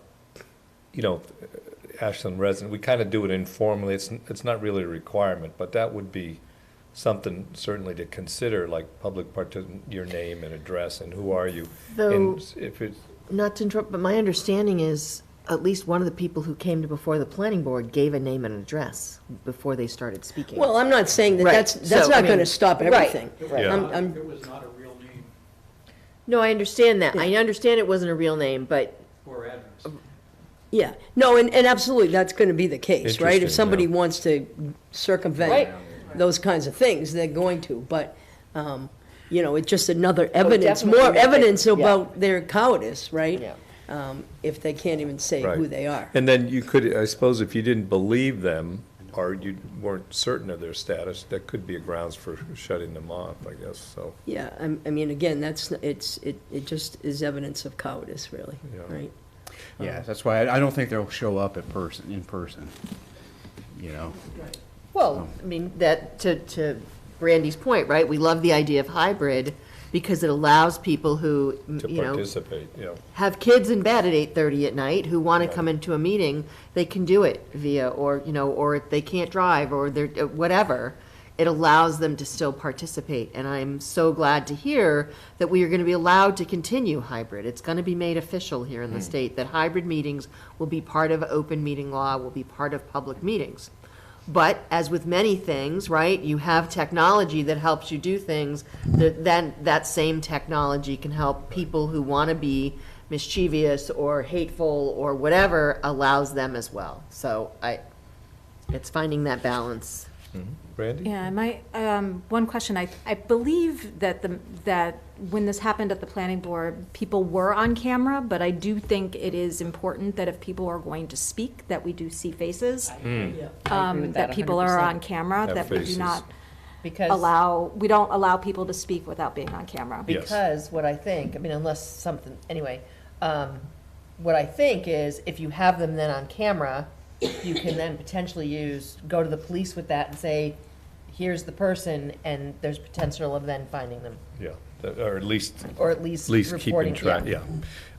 Joel, did you want to say something about this? And is there anyone online that wants to speak? I don't see anybody, Okay, go ahead, Joel. I have been reading a lot since this happened. I found it very upsetting, the whole incident. Sure. And one of the things I read, I think it was today, was they asked, and I think it was Winthrop has had a lot of issues with this. It's been in the Boston Herald quite a bit. This was like a year to 2 years ago. And they asked the FBI to comment on it. So, we've all heard the term hate speech. We get into talking about standing up for our residents with all the diversity we honor here. And the FBI said that Zoom bombing, they didn't talk about the language. They never referred to that. But they said Zoom bombing is cybercrime. Yeah. What does that mean? What does our district attorney say? It's beyond my pay grade. I have no idea. But maybe it is a crime. Maybe we shouldn't just accept that it isn't a crime.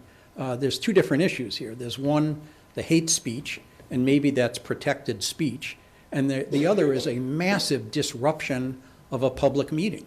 You guys are officials in the town. We can't just come in here and, start screaming at you. I mean, there's got to be some balance. That's the point. Well, And I was actually, you gonna say, I can't. think you can. It's been Who would done. ever do Based on that? what you shared with us, Joel, I think you can. There you go. And the thing of it is, First Amendment rights give you the right to hold us accountable with anything, if you wanted to come to a meeting and voice displeasure at something we are doing, that is your right to do that. Sure. If it becomes hateful, anti-Semitic or or racist or any of those kinds of comments, then that's a different Very different thing. category. But it is your right Take that. if you were upset at something we were doing, that you can come and talk to us about it. Second point, which you made, and I really agree with this. You shouldn't be able to duck behind the podium and speak when you come here. You got to stand up and be seen.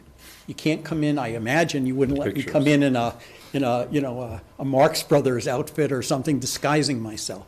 So I don't see why we afford hybrid meeting. We want everybody to participate. We're really thinking that's a great thing that we have this tool. But those people are allowed to not turn on their video. They're allowed to blur their backgrounds or themselves. They're allowed to put up pictures of Yogi Berra or Yogi Bear or something, and that's what you see when they're speaking. Oh, and we okay. shouldn't allow that. No, we won't allow that. So here is, I don't know what the technology currently allows, but it seems to me that if you guys go and call up Zoom like I tried to do today, good luck with that. You're going to get nowhere. But maybe as a state, we can say, we are not going to allow your software to be used in our public meetings anywhere in the state unless it meets whatever the requirements would be. You say what it should be. I'd like to see something that says, if you are unmuted, it shows you. And if you have a fake picture of a beach scene or whatever, a picture of books on a library shelf, the person, before they unmute you, before the host unmutes you, I mean, this gets to be kind of gamey, but hold up 2 fingers, because it could be a video, it could be a static picture of somebody, and you don't know if they're really there. So you have to have some kind of interactive proof that you're seeing a real person on camera. So hold up 2 fingers, now hold up your left hand 1 finger. Wow. And if they do it, then you can unmute them. If not, you don't, because it might not be and I think having to be seen, I mean, Is important. the government I definitely information think is that's something scary we how can- quickly they can find people. You saw that January 6th No, stuff. that's They good. identified every one of those people. All right, thanks, Joel. Do you have other points you want to make?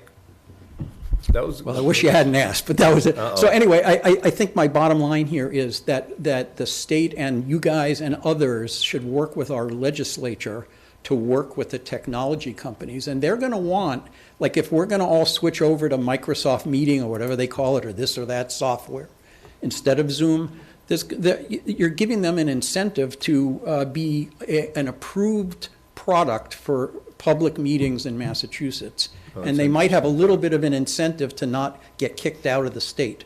So let's leave it there. All right, thanks, Joel. Thank you. I So, got a thing to say about it. okay, sure, Mark.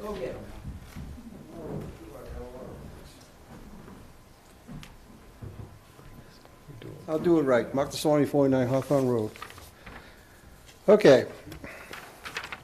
This is not the first Zoom bomb I sat through. There was another one that was a lot worse that showed lewdness. And I'm not going to say where I saw that. That was at a meeting I was at. Okay. First of all, technology is understanding that there are hackers out there, that there are cyberspace criminals that know how to get around systems without being traced. Cyberspace thieves. to understand that, you have to upgrade every system, look out for servers, and be technically firewalled and security-wise. And that's every other year to change. But once you do that, these people that come on that bomb, the Zoom bomb, they have Zoom, but they also have a black art theft sort of things that goes behind the scenes that they can travel through. I've been technically following this for over 10 years. My computer, I'm on 15 years. Everything I have been doing has not been hacked, has not been thrown back at me, because I upgrade everything. But when it's out there through the cyber servers and everything that it can get out there for, it's out there for everybody. And what happened to the Planet Board is nothing new. It basically all started back around 2017, 2018, after the election things that happened. That's how it got broken up in the systems. Okay. So I'm hearing all that, seeing all this, and having everybody here talking about participation being pushed around and everything. You can go so far with the people live in front of you, but once you don't see them, you don't know them, they attack. And that's what happened at the planning board. And understanding everything that is work behind the scenes that these people think they're proud to do. Yeah, freedom of speech, but then again, there's a limit to what there can be actually put forth. Okay. We in Ashland, we're a small, I got a lot more. We here in We're Ashland. just kind of running short on time, short Mark. on time, So if you Mark, could so- make a point quickly, and The point was when Michael was saying that we talked to our technological person here. Yep. Paul. He needs to have a upgrade system here. How long has it been before he last got pushed up and not being, what you call? Unfortunately, Mark, I hear what you're saying, that we need to have securities in place and firewalls and make sure we're using things. I don't know that any security we put here in Town Hall or on our systems would help against some of the stuff that we saw on Zoom. Because even if you have firewalls and you have all the security and you make sure that you're using the correct malware and all that, I don't know that that would help with the Zoom bombing, which I think is the topic right now. And then from the malwares is the servers that goes out into the open, then comes back and bounces all throughout. all right. Okay. Thanks, Mark. Thank you. And I do have to apologize. I see Steve Mitchell is online. He did send me an email with some thoughts on this, but which I have not responded to. But Steve, did you want to say anything about this? Yeah, if that's okay, Sure. Mr. Chair. So Steve Mitchell, 5 Newcastle Road. Are you who you are? Say you are? Okay. I just want to I make sure recognize I'm the room. playing by the rules here. Yeah. Your tax bill. But I think, to kind of just add on to this conversation, I firmly believe that elected officials, wherever they are, not just Ashland, need to be articulating the values of our community all the time. This is not going away. This is happening everywhere. It's happening in Massachusetts at a statistical rate that is really unbelievable when you look at acts of anti-Semitism, homophobia, racism, supremacist groups. You would be shocked at how much activity there is in Massachusetts and the Northeast. These are not, when it comes to Zoom, we may be dealing with anonymous cowards, but there's plenty of this behavior out on the street. My opinion is, boards, committees need to be just vocal about, and right up front at meetings, that we do not tolerate this kind of behavior. This is not acceptable. These are not our values. And, I had sent an email to Rob. I mean, I think the board may want to revisit your mission statement. It was created in 2015. It doesn't really reflect a lot of the activities that communities are dealing with today. And so just my thoughts on it. I do appreciate the discussion. I can tell you, as somebody that comes from, my wife who is Jewish on the board of trustees, that is that is just not acceptable. And I would expect that all of us would be vocal against this as much as we can. So my tune. Thank you. Thank you. Thank you, Thanks, Steve. Steve. Good seeing you again. Okay. All right. Anything else? I guess to summarize, I think Yolanda's going to look into some things. I'm going to pursue some stuff I've seen. We'll think about some of the suggestions that have been made here, and we'll reconvene in a future meeting to kind of go through some of this and see if we want to make changes or other things that in line with best practices or things we've seen. Well, I would like to recommend, I think we all agree with this, is that as we do Zoom meetings, that people, when they're allowed in, they're muted. I think we can look at that. I think I know it can be done. Yeah, it's just I've a seen setting. You just tick the I've seen setting. it on large meetings where, you have 100 people, and so I think if we can look at that Yeah. and just let all Look at that committees know technology. that if you're doing hybrid, when you let people in, you keep everyone muted until it's time. And I like the idea too of maybe either revisiting the mission statement or, at least making a public statement at the beginning of our meetings. About, Sure. What we value. Yeah, Yep. great. And I think Yolanda had a great suggestion about we do have there's a training component here too. Yeah. It's not just us, it's everybody else. And maybe is the volunteer breakfast a realistic time to try to do something with that? Or is it something else that we should? I would suggest, let Paul Squared, the two Pauls, come up, finish their work and have a document that could be used as like guidelines. Okay. That could be disseminated to The technical all the boards. guidelines. Yeah, all Okay. the boards Plus and what committees. other kind of Yeah. moral or social or political or Yeah, we policy can include guidelines.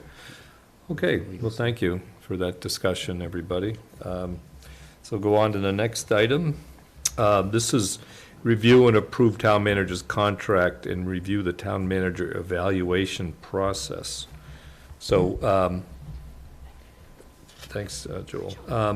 So what do we want to, so I think the big picture here is that after a series of meetings with the town manager and the select board, that we did approve a new three-year contract starting retroactive to January 1st. And we're pleased, I'm pleased, and the board is pleased to announce that Michael Herbert, our town manager, will be staying with us for another 3 years. Unless something really unexpected happens. And that also, in connection, and we're pleased to have made, basically an agreement with Michael about, his pay and various other things.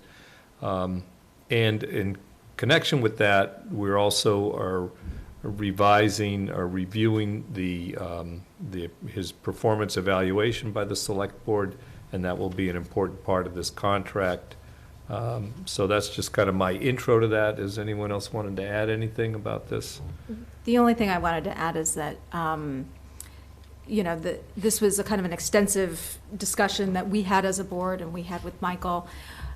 We took a look at what the market was kind of bearing for town managers. We know that there have been a lot of town managers in our region that have left. There's a lot of burnout in the position. There is also, so we took a look at, salary and other things that we wanted to make sure that we were in line with what other communities are paying their town managers. We know that Michael, we had talked to him. What did we say, how many hours a week you generally work? Is it 60? 70? But that doesn't include like going to events and things like that. So- Stop the events. But we took a look at a lot of different things in a lot of communities to make sure that what we were proposing and talking to Michael about was in line with sort of like the market, the going market, really. And we wanted to make sure that we did retain Michael for another 3 years, because I think it's important for our community. Michael brings tremendous value to the town and to us as a board, and so just reflecting that in his contract, I think after much discussion, we came to a good place, so that's all I wanted to say about it. Thank you. Any other folks? Claudia? No, this is my first experience going through the contract process with Michael, and certainly I agree with what Brandy said. It was an important process, and one where we felt how important it would be to keep Michael on and to reward him for his work here, and that he has been a great asset to the community. I liked the piece where we changed a little bit in terms of the evaluation process, and that will be more tied into his bonus, and I think that's important as well. And so, but we certainly wanted to keep Michael on board here. Thank you. Yeah. Thanks. So, yeah, I agree. I think it was a good discussion. I think for continuity for our community, it's important to maintain Michael as our town manager. If you look around, not only our region, but the whole state, the number of town managers that have been stepping down and the communities that are trying to find new town managers has been very difficult, and they've been long processes. So, as Claudia and Brandy said, I agree that it's important to maintain Michael as our town manager. And in regards to the review process, we will use our current review tool one last time, because we don't have the time to put in a new review tool, and we need to have a review done before the elections in May. But then after that, and even now, we're starting to look at what is our new process going to be, and it will tie more into what he's doing in regards to goals and objectives, as well as his work, so. Great, thank you. So, in terms of, Michael, anything you want to say? No, I want to thank the board for, the confidence that you have in me and my team. And I think, it was a good discussion. It was not at times easy, but it was a good discussion. I think, Brandy, like you said, I think we came to a really good place at the end where we each felt like each other was being heard, and our different needs and everything were taken into consideration.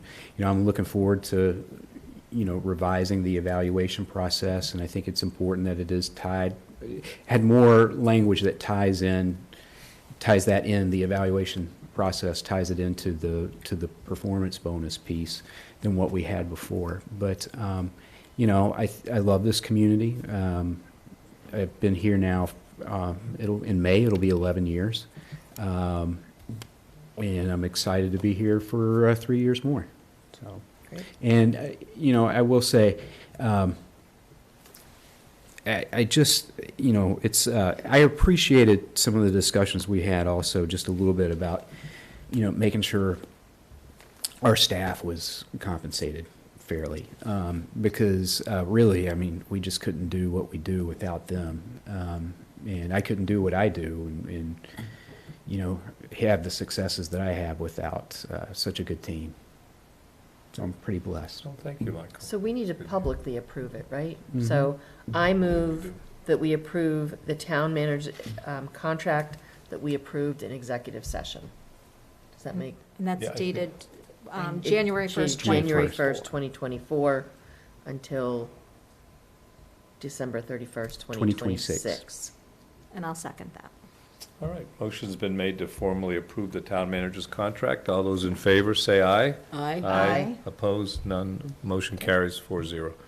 Congratulations, Michael, and congratulations, thank you to the board for your efforts in all this negotiation. So just a quick question about the evaluation process for this time around. Are we, like, do we have a timeline yet Well, as I to think what we that's need going to look like? I'll present one Yeah. at the first meeting in March. Okay. And it will basically start at the end of March and go through April. Okay. Basically. Yeah, we'll wrap it up just before town meeting, right? And then- Yep, before the elections. Okay. All right, thank you. So the next item is discuss opening of next grant cycle with submission due by March 31st. So I don't know, before you guys get it, before the subcommittee goes, Susan, anything you want to say about this, or is this mostly a subcommittee request? Well, I couldn't remember whether or not when you created the subcommittee the last time, if it was for just that round or if they were going to do both rounds. Oh, I think So- they signed up for the whole thing. That's my, So if they signed up for the whole thing, you don't need to take that vote. I'm just asking you to open the cycle. Okay. And I will get it out. I did have a question which I wanted to, or maybe think about to people. So are we, I would like to increase the maximum on the non, other On than the nonprofit. nonprofits. Yeah, The because, and I'm not sure the balance. For-profit.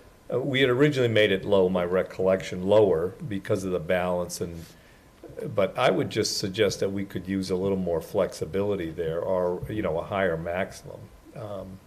It's right now, it's really 1,000 and plus you can get an additional 500 a year, basically, is the way I read that. I would think we'd want to increase that, or at least some circumstances. I think the concern there is the balance of that Right. account, right? Because that doesn't, unlike the one that we can use for the 501(c)(3)s, It's lower, yeah, that's done on the runner's account, so we Right. know that gets, right. we get new funds every year. Well, I It guess I gets- would suggest But we that don't for the other one. Right, I suggest we give ourselves a little more flexibility, but then if you're looking at a low balance, maybe you then divide up the balance and lower your max, I mean.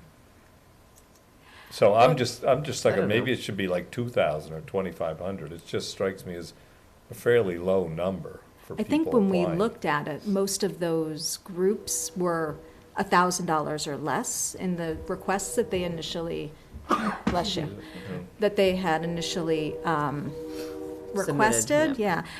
My concern is that we need to be fiscally responsible about that select board's account, the gift account, because Great. I think we have, if I remember correctly, and Susan can correct me, I Yeah. think that account, because that comes from, fees in lieu of taxes from the Warren Conference Center, we estimate that the money going into that account is about $20,000 a year. And we use that account for our scholarships. We use that account for Volunteer breakfast. the volunteer breakfast. Our runner's breakfast. Yep. All uses that gift account, yeah. So, and I think the idea is that we make sure that we still are able to offer those types of grants to groups that don't qualify as a 501(c)(3). Yep. I think it's important that we still offer that. If we get to a point where, that gift account goes pretty low, I don't want to sacrifice the scholarships and some of the other agree. stuff that we do to. So Susan, can you, what's the current balance? You know? I can look it up. I don't know it off the top of my head. If you guys want to move on to the next thing, I can text it to Michael and he can let you know. Well, I just wanted to address I the would concern that say- we're running out of money. Well, I would say that this is only the second time using this new criteria. So let's use it this cycle, and if Right. there's an issue, if we have people who are for-profits who are asking for more than $1,000, let's address it at that point. But I think at this point, let's use these new criteria that we created just last fall Yeah. for this next round of grants. And if we find that it's an issue, we can readdress it. But I'd like to just get All this open and get the Yep. grant process All right. open. I just want to note, I've always objected to that low level, so it's nothing new, but anyway. Okay, well. So, Well, all right. it would be great if we could guarantee we had the money in that account to do everything that we want to do. I would say, but we gave, what, $5,000 for the Nyanza Memorial? Right. And we have, so we We've have done some those special We flexibilities. do make special, that's Yeah. what, We do I make think that's part special- of my point, Yeah. that we should allow ourselves that kind of discretion, but okay, I'll, But we, I'll but we move. do. We do allow It's just- ourselves that You discretion. just don't do it, okay. Well, we gave $5,000 Well, the other one's to the- 4,500, and these guys are, I don't know, it No, strikes me as a big. 4,000. 4,000 with a maximum of 6,000 Oh, a right, year. right. And we have I believe we have over $100,000 All in right, that so account. you So guys seem, okay. So I agree with Yolanda. I would say that Right. what we need to do is see how this whole cycle plays out. Okay, so we don't need to vote or anything, because we're not changing anything, I'm just. No, we just No. need to put it open and then do, Yeah, it was so you and. it was Claudia and I. You and, yeah. Yeah. Are you guys willing to do it again this, okay. Yeah. Raise So- your right hand. The one thing I would say is just to put this out there, so, again, there's sort of these two categories of grants. There's the BAA grant, which is funded by the runner's account. So organizations per the BAA have to be a 501c3 organization to receive funding through that mechanism. I would also say that if an organization received $4,000 in the fall grant cycle, a couple things. One, they need to submit receipts or a list of What they did. what they did with those funds in order to request additional funds for this grant cycle. So if they did $4,000 in the first round, they can request $2,000 or a total of $6,000 for the two grant cycles combined. And for the community grant, so an organization that does not have 501c3 status, the max is $1,000, or if they received $1,000 in the fall, that they can apply for an additional $500. And again, they need to show us documentation as how they've spent the funds. So, And that's funded by? and that is funded by the select board gift account, which, like we were talking about, kind of funds multiple things for the for the community. So. So we're not, do we need a vote on the? No, it's the same subcommittee, so Okay. I think. Right, So we okay, just- so we're all set. So we're just planning to open the grant Open cycle. the grant cycle, and submissions are due by March 31st. Okay, very good. All right, so the next item was discuss potential increases in water sewer rates, and Michael has asked to withdraw that one. He's not prepared at this moment to go into We that. had nothing in our packet. Yeah.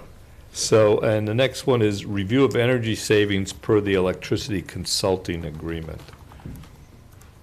Yeah, so I sent this around to the board a little bit a couple weeks ago, but recently we changed our consultants that we use to procure energy. So one of the requirements that we had now is that they provide an end-of-year report for us to kind of let us know how much we've saved. So I will say that we actually had some really, really great news. So looking at back in calendar year 2023, if you look at our procured energy versus what it would be if we were on the standard Eversource rate, we saved $702,000. 702,000? Yep. The whole community or the town? The town. So the Like town's- everyone who's part of it, not, or town buildings? No, our town buildings. Oh, So, okay, our town cool. buildings.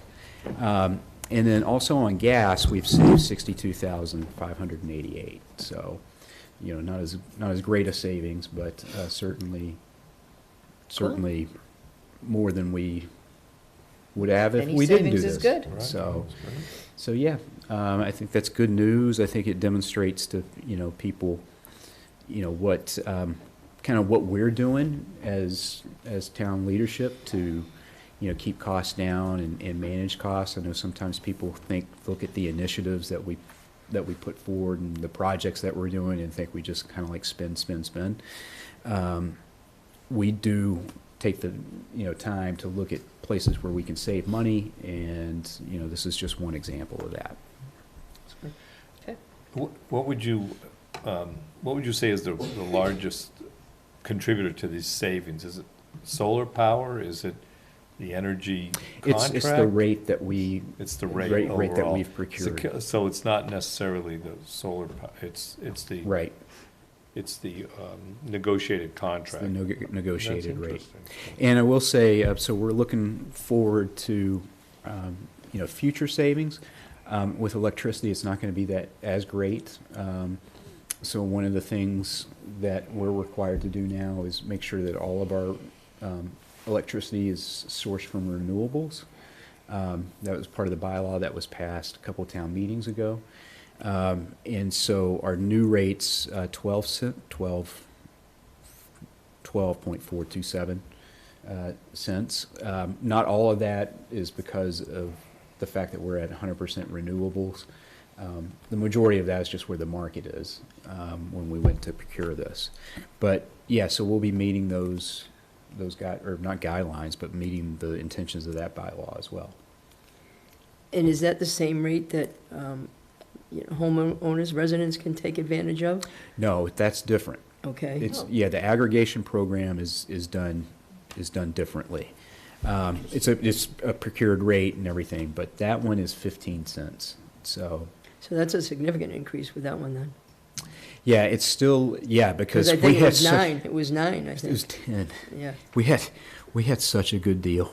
It was because it was for like 4 or 5 years. I mean, that was a swing and a home run for sure. Batting 1,000. Not. So what not would on it be 100. for residents if they don't participate in the? Do you know? So at this current period, it'd be 16 cents. But when it gets to the summer, we're anticipating Eversource's rate would be probably around the 23 to 25 cent range. Wow. So it'd still be 10 cents. So still good savings. Yeah. Is this something that? What percentage of homeowners take advantage of this? Do you know? I don't have that right in front of me, Claudia, but I would say probably 90%. Oh, okay. Yeah, the amount they haven't done this recently, but they have generated a report that shows how much the savings homeowners have achieved through going through the town's aggregation program, and I mean it's in the millions. It's not in the hundreds of thousands. It's significant. Like I said, that rate was just incredible. Yeah, it was. So. There was some concern because there's all these kind of like quasi shady characters selling energy power to people. I know some senior citizens who were actually changed. Her electricity was changed without her parent knowledge or understanding. Oh, that shouldn't happen. So yeah, so we're gonna watch out for that. It seems like that's died down a bit. Right. But anyway, okay. Anything else on that? No, I think that's great. Well, thank you. So just a reminder, nomination papers available at Town Clerk's office, free COVID tests available at Town Hall. Reminder, volunteer breakfast on Saturday, March 23rd, 9 a.m. to 11 a.m. at the Community Center. Do we want to make any other comments about that? We're moving ahead with People will that. be getting invitations if they haven't already, and please RSVP if you've gotten an invitation so we can plan accordingly for food. Have they gone out, Susan, do you know, or not yet? I'm actually working on it right now. Hopefully great. tomorrow I'll have it out. Very nice. All right, thank you. And the nomination papers, when are nomination papers due? April 3rd or 4th. Only because I handed mine in today and saw Yeah. that. It's one of those dates, I think. Okay. Yeah. Okay. it's So there. you can find all the information about how to run and what you need to I do should if you have want to that run Right. on the front in town my clerks, mind. on the town, Right. on the town website. Yeah, the Town Clerk's office, yeah. So the next is the consent agenda. And I don't know, I will accept a motion to accept it. Motion to approve the consent agenda as presented. Second. All those in favor of approving the consent agenda, say aye. Aye. Consent agenda. And Michael or anybody else, I don't know if you wanted to comment on any of the items in there. I know we had, able to hire two police officers and we have a light equipment operator. Yeah, It's good to see. I was going to bring up during town manager reports Okay. that this is the third straight meeting where Yeah. we've had an appointment of a police officer, and this time two, to the force and everything. So this is, we're heading in the right direction in terms of filling those vacancies. And the police department personnel, they've done a really good job of recruiting and basically highlighting the benefits of working in Ashland and working for the Ashland Police Department. So that's been great. We just swore in a lateral, Melvin Lagan, and he has just a great resume, but he comes to us experienced, already academy trained. This is in addition to these two guys? It's some- Yeah, Melvin, we saw him last time. We Yeah, appointed him okay. before. but he's just a great guy, great candidate. So again, we're moving in the right direction with that. So the exit from civil service has been a net positive? Oh, so, I mean, Okay. yeah, Yeah. absolutely. Yeah. I mean, we've had to kind of like do some, we've used a company called Get Badged to basically run that process for us. And they've done a tremendous job. And again, our police department has done a good job of really highlighting the benefits of working in Ashland. So it's been a Great. team effort for sure. So. Wonderful. Okay, thank you. All right, so that does bring us to town manager report. Yeah, just I'll start with one thing that's not listed on here on the agenda, but that's the town hall roof. And unfortunately, we got some bad news earlier this week, in that it was found, well, just to kind of remind you, what was happening before is there was a beam that was cracked, and the roof essentially was pulling away from the top plate of the building. And it was falling. So we had already planned on doing a repair there, and it was going to be about $142,000.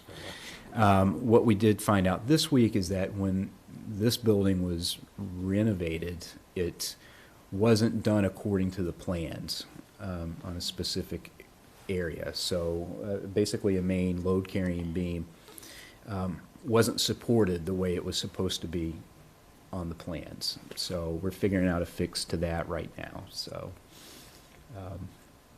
yeah, that was a little bit of a surprise. Regarding that, is there, either an insurance claim or not, or if that's not worth it, or going back to the people, whoever did the construction? I mean, if we can show that they didn't follow the plans, I know it's been 20 years, but I would think that, I don't know, is it worth looking into who did the construction if they didn't follow the plans and now we're paying for it? Yeah, it's always worth asking the question, I think, for sure. But there, so that was that. So update on the FY24 and FY25 budget. So the FY24 budget, I provided the info to you in the packet. I know it's a lot of info. I was going to say, we're going through all the 100 pages of it? No, I'm just going to ask if you have any questions on it. Yikes. So. Where are we, like, comparatively year over year? Like, at this point, we have, we're at almost March 1st, so we have, 4 months of FY24 budget left. Comparatively to last year at this point in time, are we on track? Are we, do we think we're going to have, money at the end? Where are we compared to last year? Yeah, we're tracking very similarly. Okay. And so we should be about at like the 66% range on things. Through December? And what is Shouldn't be at this 50. through? It would be through March 1st. I'm just So thinking. the report that we're looking at, Only goes through the second quarter. so Which is December. from July through December? Correct. Okay. Correct. But yeah, I would expect, we would have a free cash balance at the end of the year once that's done. I don't know if it will be as healthy as it has been in previous years. Very I healthy. say that every year, though. But we did see a noticeable, change this year compared to, this past year compared to the year before.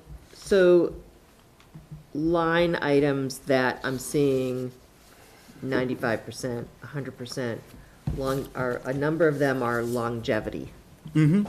So is that because it got moved into the salary line items? And that's why we're seeing that at 100% now already when we're only halfway through the year? Yeah, that happens in the fall, so those payments Okay. get issued in the fall. Okay. And so it's one time. So you will see. Yeah, it's been paid. It was, in the Exactly, schools, so it's that's paid why in it's going to be December. close to 100%. Yeah. So- Okay. One thing that I would, is it possible to get these reports in a spreadsheet format instead of the PDF? Yeah, I can see if Brittany can Just because break down. It would I be, agree. I'd like to be able to filter on, what's at 75% or greater, or what's over 100%, so that even some of the lines, even, you have to count down, okay, well, over here in this column, it's the eighth down, so, because it's hard to even align them, right? Well, one of the things I would ask for is similar to that, but it's not, it's just kind of like an analytical summary from you, or Brittany, or whoever, like what's going on with the expenses. Yeah, that would be rather- great too, but I'd like to Yeah. be able to just zero in on something and say, If you want what's to the do that, story, yeah. like, to even, so I could ask a question or Sure. Right. more easily. Yeah. I don't know if we could do it quarterly. I certainly think we could do it semi-annually, Yeah. to that Yeah. level with an analysis. Yeah, just something type like, of what are thing. you seeing, like what's working, what's not, what's over, what's under? I mean, we might be able to take the PDF, if Munis produces the PDF, I mean, they must produce an Excel spreadsheet. You must be able to export it to an Excel spreadsheet. I just. Yeah, you can. It's been a while But, since I've done all that. you know- It has to Right, be but- manipulated But I would after think that. Brittany would be able to figure out how to, on mean, a she's gotta have half enough basis, Excel, right. send Yeah. this to an Excel spreadsheet and make it look, The other thing is- legible and readable.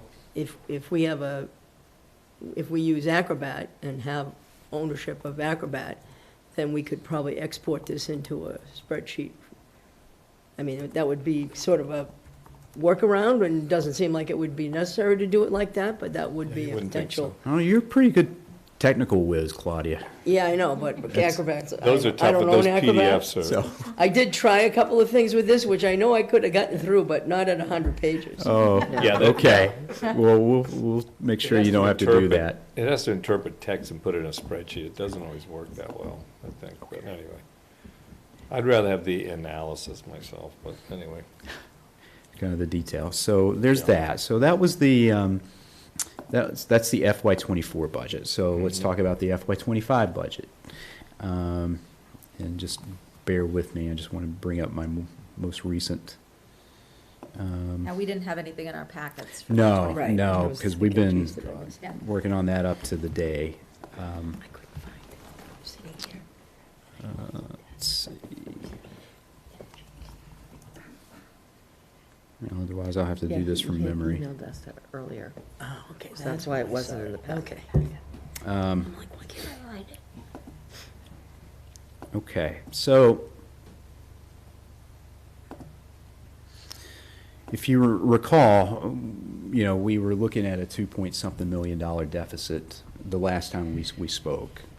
We talked about that. So since that time, So hold on, just because we've never spoken about that. There were a couple of us, like Yolanda and Claudia and I went to your department meeting. Oh, right, good point. You with mean at a board departments. meeting, we never spoke? We've never spoken Well, about it. It was a in the board posted, meeting. but Yeah. we haven't talked about it in an evening board meeting, correct? Right.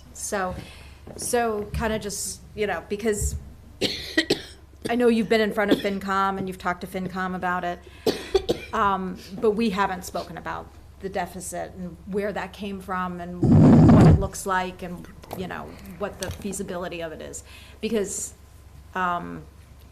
which I think is important because not all of us were at the department meeting and also, for people that might be watching, understanding where that $2.7 million, I know you put it in your newsletter, but it didn't have a whole lot of like context around context. it, yeah. Yeah. And I would say, I know you're talking about a $2.7 million deficit in our budget, but we all know that we're not going to be at that, right? That was everyone, your department head saying, okay, this is what we want to do, this is what we want to get to. So Yeah, so in where do no you want me to mind- start, at the 2.7? I mean, you or could, yeah, start at the where we 2.7, are? but I think we need to be clear that this was a starting point. We were never going to try and fill, in my mind, fill the gap between what we think we have for revenue and the 2.7. I was going to get there. Okay. I was going to get there. But no, I'll start back a little bit, Okay. a little bit earlier. So, yes, once we got, some idea of what our fixed costs were going to be, and once you put in all the municipal departments' requests in, and you looked at the school department going up to 3.75%, that's part of our policies, we ended up with the $2.7 million deficit. So that's, and again, a big driver of that were the requests from the municipal departments, and also the fixed cost drivers. So, that was pretty much, I mean, benefits and insurance itself is just $670,000. Plus, we're looking at less revenue in terms of new growth as well. That's coming in. So that's kind of where we're starting from, or where we started from. So I don't know if you want to discuss that aspect of it at all. We can, okay. So what, Brittany and I have started to do, and Jen's worked with us as well, is, okay, how do we start whittling that down? And so one of the things we did is we basically zeroed out all the requests from the municipal departments, and, basically said, what if we just essentially do like a level service budget, not level funding, but level service. Right. So we had a certain point there. And that was able to knock off about $1 million. And then one of the things that we've talked about is shifting more of our funds, or our expenses, I should say, onto revolving funds that we have. And so we've started looking at doing that. So basically with a level service budget, excuse me just a second. Yeah, a level service budget. The municipal departments went up $341,000. Once you shift some of that onto the enterprise funds, we would be at like a $200,000 budget increase. And how and why are we shifting costs onto the enterprise funds? Because, so it's enterprise and revolving funds as Okay. well. It's not ideal, but we got to make up the gap. I thought there were certain rules as to what was in the revolving funds and the enterprise funds versus what's in the general appropriation. Yeah, there's rules. There's certainly rules, and then there's also guidelines that you follow, and it's all in line with that. So, for example, we can't hit a certain, like, recreation revolving fund. There's two related to that. You can't hit one to basically pay for personnel, but you can do that for others, or with the other account, I should say. Which I would think we were doing anyway, right? If I'm running a camp program and I'm hiring staff for that camp program, then it's going to match. The expense for the camp is going to match the revenue that we've received for the camp. So it makes sense to put it out of the revolving account, right? Yeah, I think there's certainly some that come out of, like, the seasonal employees. Right. Like, they certainly come out of that revolving fund. What we're talking about doing is shifting more of, like, Kelly's salary onto a revolving fund. Basically people that are paid out of the general fund, shifting it onto the revolving fund. Again, that's not ideal, and it's certainly not sustainable. Why isn't it, so you charge fees for recreation, are you saying, so those fees wouldn't cover, or there's a surplus that's gonna get spent down, is that? Well, it's not sustainable, meaning that we could do it for a couple of years, but eventually it draws off, unless the fees are raised. Yeah, I mean, well, that's, I guess, what I was getting at. yeah.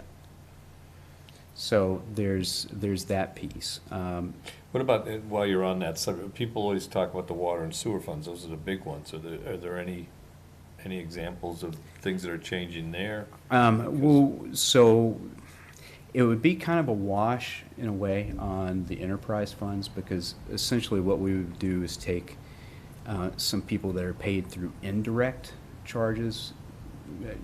For those of you not familiar with that, there's direct charges and then there's indirect charges. And direct charges are those expenses that are charged directly to the enterprise funds.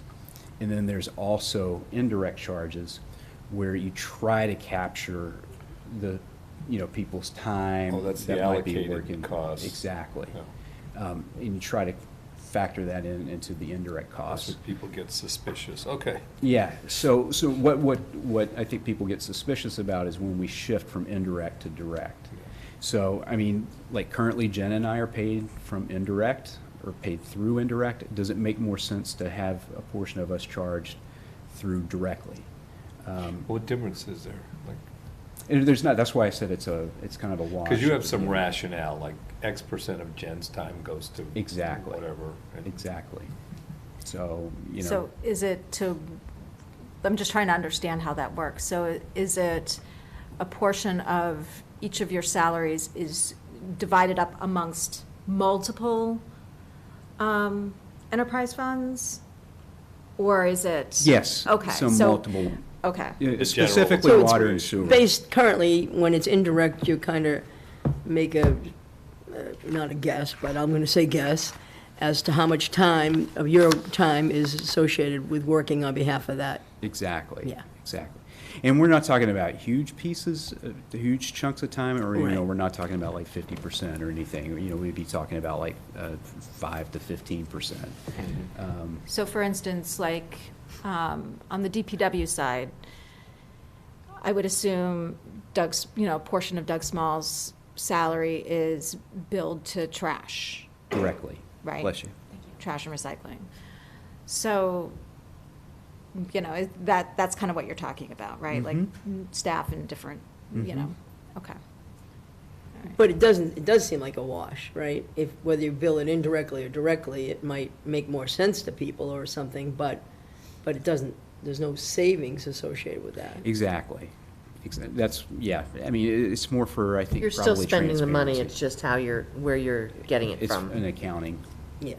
exercise. It's even coming from the same place, it's just. Right. And in the past, we've It's kind of allocation. looked at those allocations, right? Or you have certain rules or something, they're all listed somewhere, right? Right. So, yeah. Yeah, there are rules, especially regarding the revolving funds, and there are guidelines associated with the enterprise Right. funds. I just wondered if people wanted to see how that was done. Is there just like a handy list of like how things are allocated or kinds of Yeah, things? we have. I think you I've know, a seen them in chart the that past. we've- It sounds familiar. That we put Well, together. I think would be good is at some point, we have I don't know if we're planning a tri-board meeting, but I think that's gonna be necessary, especially because we're not sure what's happening at the schools, because they have some union contracts that they're negotiating. And I think it would be good for the boards, finance, school, and us to understand what some of these transfers are, and then at the same point after that, then do a public review of what we've done. So the public understands what we're doing and why we're doing it. Yeah, like one of the things I've asked Brittany to do is keep track of how much more we're gonna put on the revolving fund, so I can say, okay, this was the gap that we had, and this is how we've closed it, and it's not sustainable. It's just, it's not. Again, kind of the deficit after we made those adjustments to the municipal departments is about 1.3 million. That's what the deficit is. So we'll find different savings and everything that we can with that, and then we have to look at things on the revenue side then. Unless we want to talk about cutting programs, do cutting services. I'm kind of going under the assumption that you would want me to figure out something without cutting programs and services. Well, ideally, but if we don't have the revenue and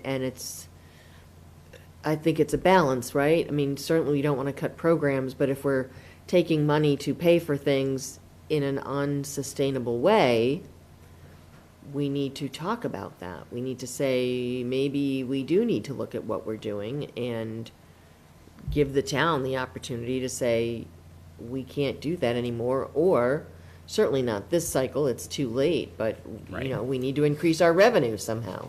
Right.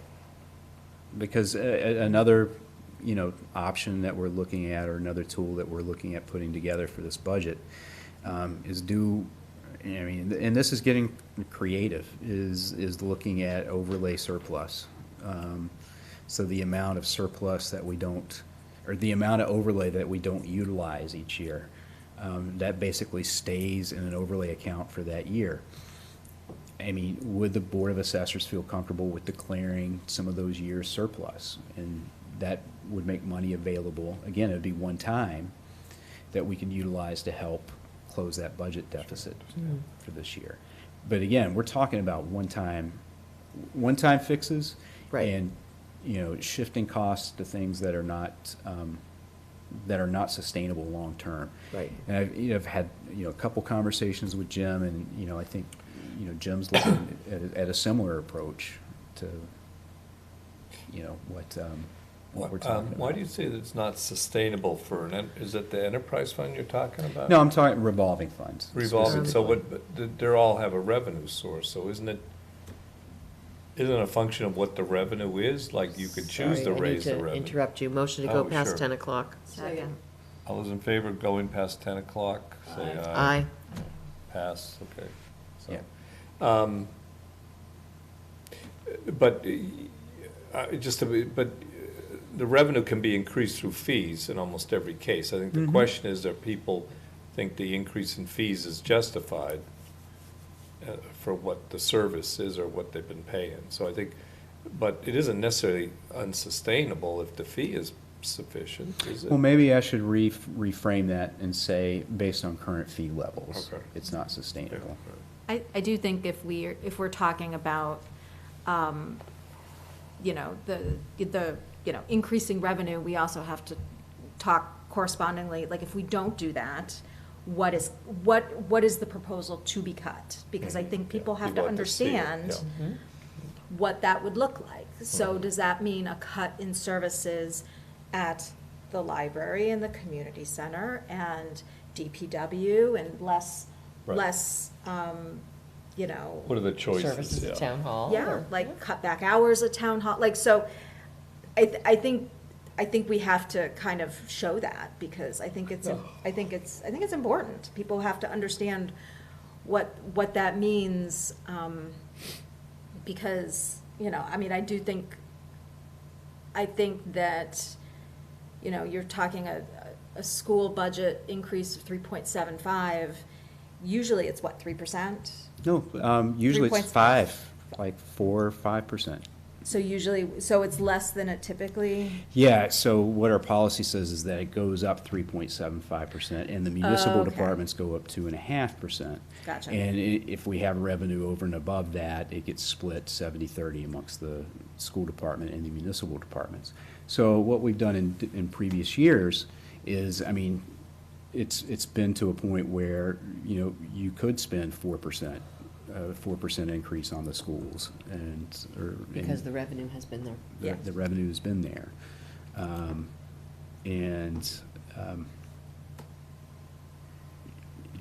Yeah, we're not there anymore. Yeah. Because I think the reality will be something very different, I have a feeling. I don't know what that looks like, but I think it's gonna be a tough budget year, you know, and I think we have to be very clear as to, you know, when people ask why we're looking to raise fees on X, Y, or Z, we have to show them the documentation as to, like, if we don't do this, we need to cut staff, we need to cut back hours, we need to cut back services, we have, you know, one less firefighter on duty, we have one less police officer on duty. That affects service, that affects a lot of things in town, so, or whatever that looks like. And I'm not saying we let go of staff, because that's not what I'm saying at all, but I do think we have to be very clear of what the options look like, so that people understand the decisions that we're all gonna have to make together, you know? So, because it's not gonna be easy.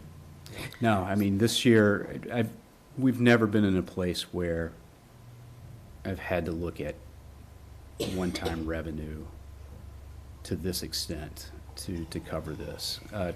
But we've been going in that direction, and I've been saying that for years. I've also been saying, if we continue to take like a slow growth, what I call a slow growth approach, and, you know, basically buy properties and take them offline to be, you know, where they can't be developed, and basically push back against development, we're going to have these situations where you have a new growth of $400,000, and you know, it's like the new growth stuff is like drugs. I hate to say that. Oh, You yeah. get, you know, if you're used to getting it at like the $1 million level, and you've, you know, fairly consistently, and that's what you're thinking of budgetary wise. Yeah, that's bad.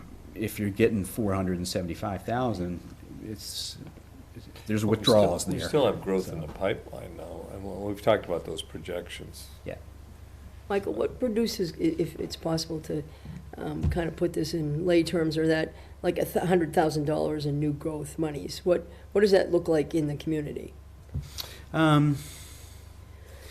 Well, I would say, so for example, like Cirrus, when Cirrus was added on, so that added on about $1.2 million of new growth. In 1 year, I'm sure over a couple of years. And that's based That was on- over 2 years, but. Well, no, it's 1 year, but then it gets built into your base. Oh, because of the property, I was thinking of the Exactly. fees and the permit. Yeah, the fees are different. Yeah, that would come in, like, in building fees and local So receipts. that's Did based all on that the new property growth hit the tax same year? associated. I thought it hit in two separate. Yeah, it was Okay. split between Okay. like two. I'm just saying Yeah. totally. That's So what. we still Based have a on the bunch of property apartments. taxes associated with the property. Yes. We still have a bunch of apartments coming up, though, I mean. and- Right, so Chestnut Street, when that hits, that'll be new growth, when And then- 501 Pond Street gets built, but And then the after, famous after UGC. after that, we don't have anything, I mean, we have some smaller projects, but, Well, they always seem to be coming along, but, you know. yeah. Yeah. So do you have a timeline in regards to your budget process, a tri-board meeting, and Um, then, you know, public discussion? I know you've had some already with the finance committee, but, Yeah. So what I was hoping to do is Brittany and I would do more of a full budget presentation on March 20th, I think. okay, it's so our March second 20th. meeting. What's March 20th? That's our second meeting. Our second meeting. Yeah, okay. And I think that'll give Jim and I a chance to talk to. He's currently away right now. Right. So, but we'll get together, and I, you know, kind of need to see what he's thinking in terms of a You budget mentioned the increase. schools are having their budget meeting? I don't think they've set a date yet. Okay. The last I had heard was probably end of February, beginning of March, but I haven't, in Heard a fact, date. I was just looking to see if there was anything Anything posted on the posted, okay. calendar, but there isn't anything. Okay. I haven't heard of anything yet, Okay. so. What is your thinking on the rate increases for, is it water? What was the one that? water I need is? I need to sit But down and how digest does those. that work into this kind of budget for the coming year, or does it? Well, it's enterprise fund, so it doesn't really impact the general fund. So you're thinking of it as that something by itself, that there's no adjustments from general appropriation into those funds?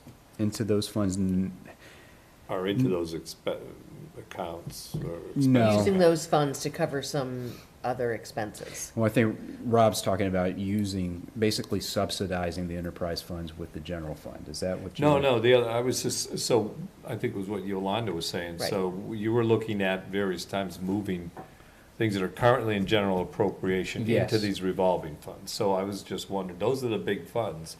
So is that part of the picture this year? And is that driving this rate increase, or is that something totally different? No, it's something totally, it's more capital expenses. Okay. That would be driving a rate increase. What's the goal for your revolving funds in terms of how much you want to maintain in those funds? Yeah, we don't really have a hard and fast rule. Barbara Durand always had one that we kind of liked, which was you don't spend more than what you took in the previous year. It's always a good thing. Yeah. Yeah, Barbara, you know, had some concrete rules, and that was, as you know, Claudia, and that was one of them. So that's, but we don't have anything kind of like outlining that. Is there any way that things that we've earmarked for ARPA funds, like, is there any way that we could use ARPA funds for something in the general fund and then be able to move some stuff around? Or because I know ARPA, like, there's some kind of like hard guidelines on how we use those ARPA funds. But I also know that they sunset in 2026? Mm-hmm. So it's like use it or lose it, and, so not that it's gonna be like the solution, but if there's a Band-Aid where we might be able to move something from, into the general funds, use ARPA funds for something in the general, I don't know how it all works. I am not Brittany, so. Yeah, so it would be, so basically revenue replacement is an allowable use. I do think that could come into play in this year. That's interesting. So, and we would have to look at some of the projects that we had allocated ARPA funds for and say, well, we just won't be able to do these projects, or we won't be able to allocate as much ARPA funds for them, and so the revenue will have to come from some other place to do those projects. We have the stabilization fund as well.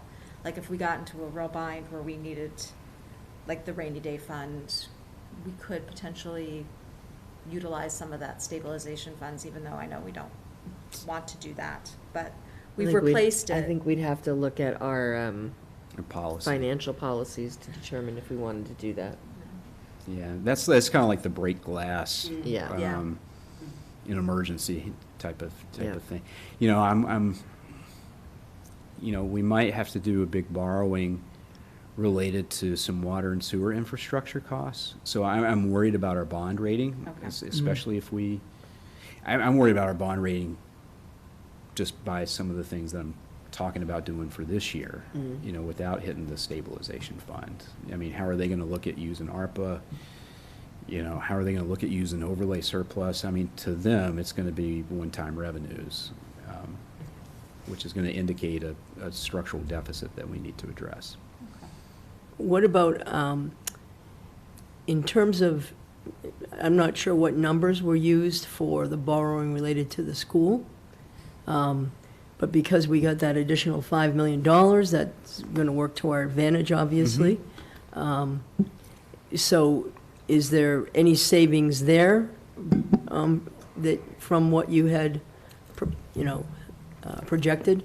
Yeah, we're still doing like a complete analysis on that, Claudia, but we were thinking we might have to do like one final borrowing for around $5 million to like finish everything up and clean everything up.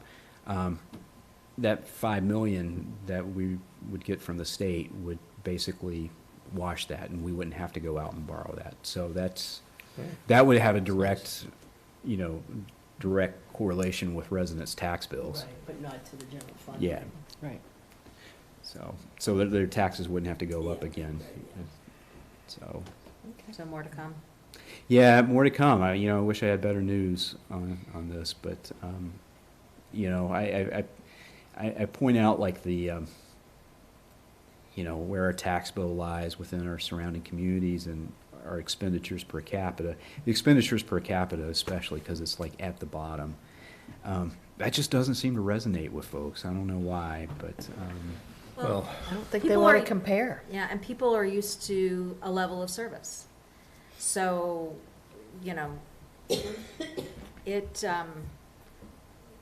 I think comparing it to a level of service in Sherborne or another community, it's not real to them, like Right. what that means. Like, so Sherborne spends, a ton more money per household, for per capita. What does that translate into as far as, sidewalks and like they're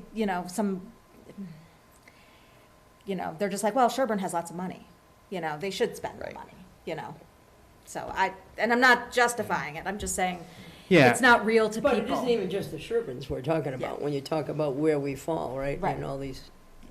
yeah, I mean, Catherine is always barometer for me, just because she came from Medway and spent so much time there. And I mean, she can tell you the level of activity that we have here compared to there.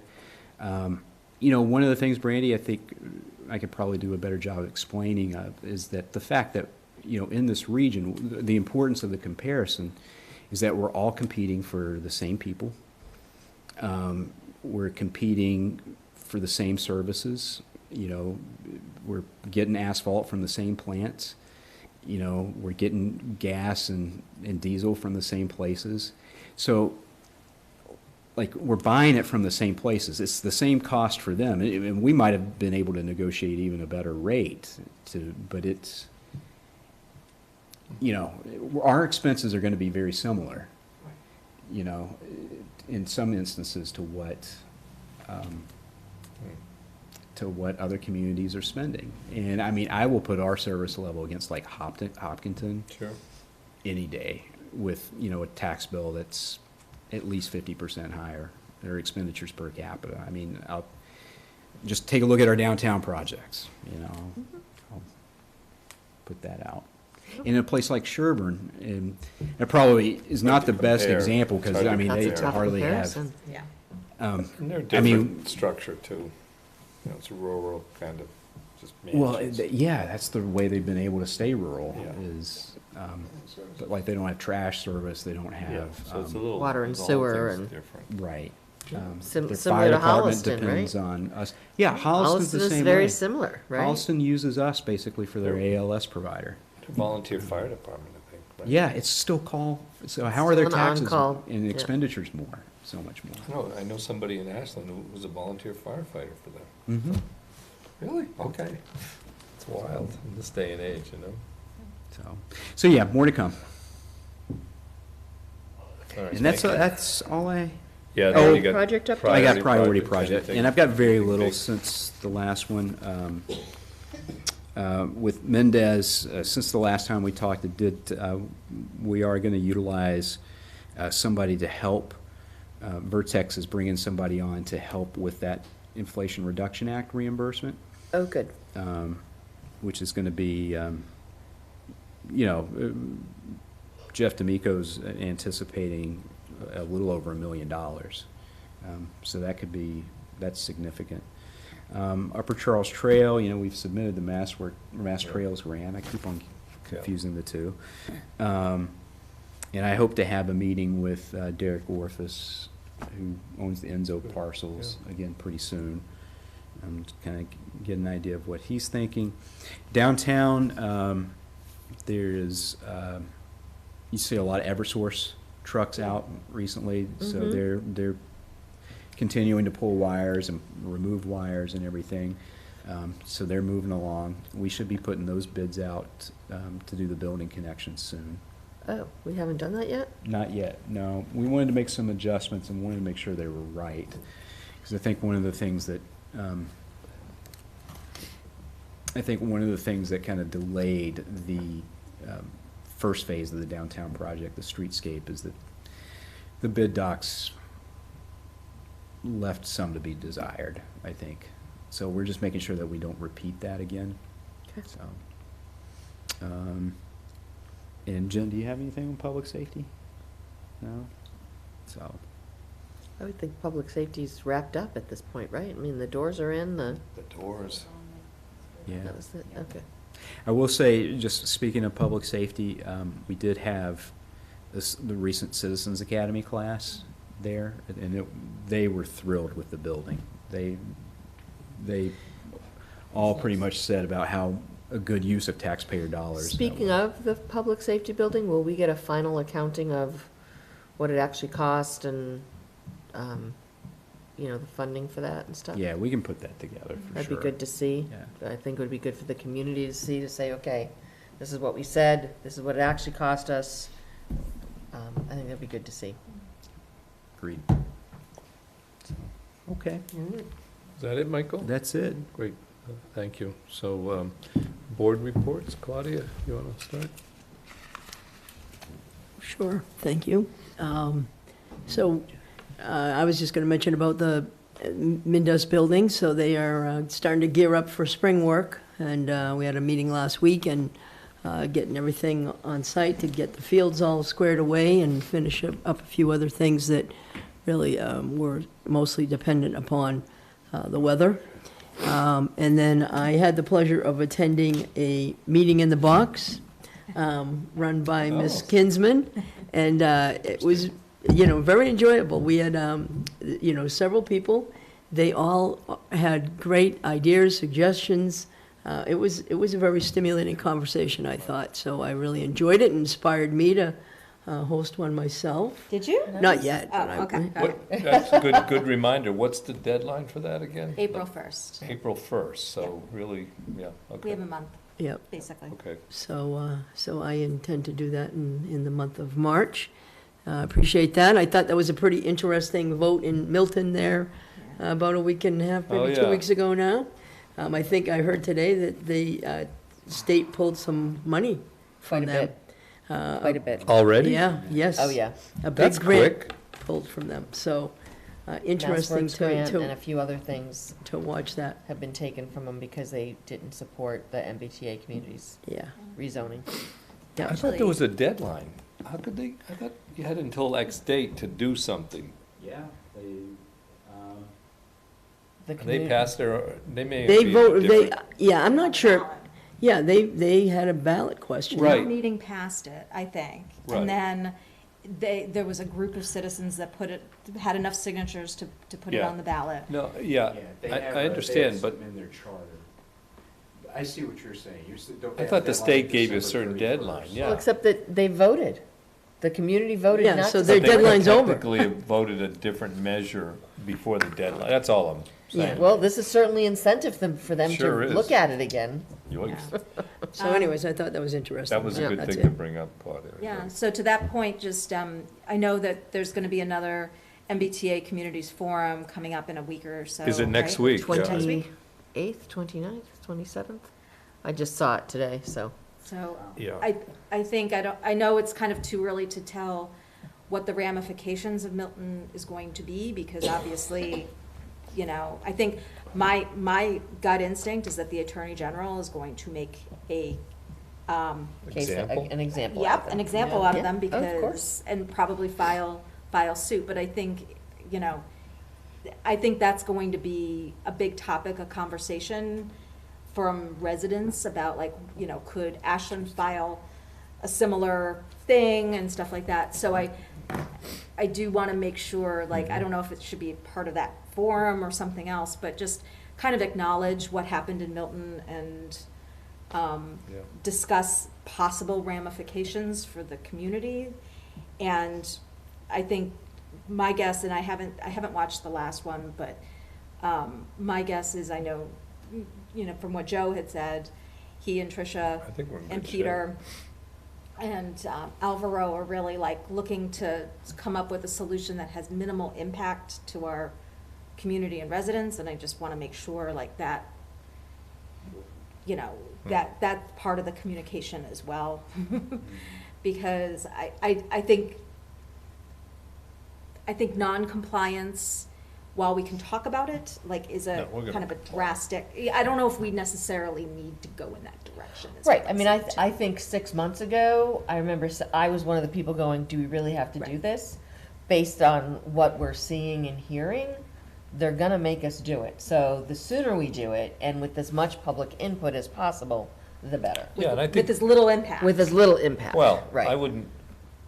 I think it could be done with, I think we already have a solution. I think a little different. I think we ought to actually look at some of those parcels near the train station, like the church and the Burnhams, and actually, and other commercial properties there, and actually look at zoning them. Can I suggest we maybe put this on the agenda? That's An true. agenda? Yeah. Our next meeting. Yes. Yeah. Either a Yeah. next meeting or a We'll have second meeting forum. in March, yeah. And I'm Okay. not gonna, Yep. I'm not gonna be at that forum, but if people can go next week, Yeah. I think it's gonna be a useful Yep. thing. But yes, let's put it on Yeah, the, that's a good idea. When's Yeah. when is the forum next week? it's Tuesday, I believe. Is it Tuesday? I have it on. It's either Tuesday or Thursday. I have I it- didn't put it on a calendar because both nights I'm busy, so. Yeah, I have it for But I Tuesday, think the the one they 20th. had a couple weeks ago did get recorded, so you can go watch I that. Tuesday the Joe sent- 27th. Or Joe I sent think it to I us, think I or- have the link somewhere. Yeah. I think you sent it to an old email. Okay. Yeah, Yeah. Tuesday the 27th I have in That's my it. schedule. Okay. So, Probably, I think 7.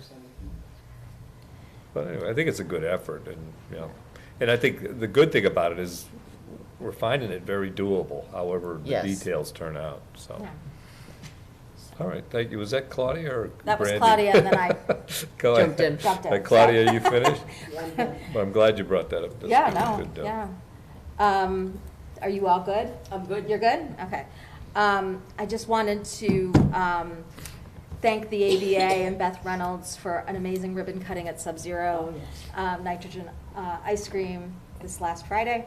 Claudia and I were there with Michael, and it was hugely well attended. There were parents of kids that work there because the Fun. kids are in school. So it was great. Representative Lewis was there. Representative from Senate President Spilka's office was there, and Lauren and Dan, the new owners of Sub-Zero, are like thrilled to be. You know, they're new residents of Ashland, and they are new business owners and new parents. Yep. All kinds of stuff. Yeah. All sorts of stuff. And I'm so glad that we were able to like help them out with our business incentive program and all that stuff, because that's the kind of stuff that we want to bring to downtown Ashland. So I just wanted to give kudos to the ABA and to Beth for a great event. Our comprehensive plan steering committee is going to be meeting on Thursday, March 7th, which is off schedule, off cycle. We didn't have our meeting at the very end of February, or well, middle of February. So we'll be making, we'll be probably having having two two meetings in March. Yeah. Yeah. So we'll be talking about all of our outreach and all that stuff. So, so mark your calendars for Thursday, March 7th, for that. And then the only other thing, I know at the high school, winter sports are winding down.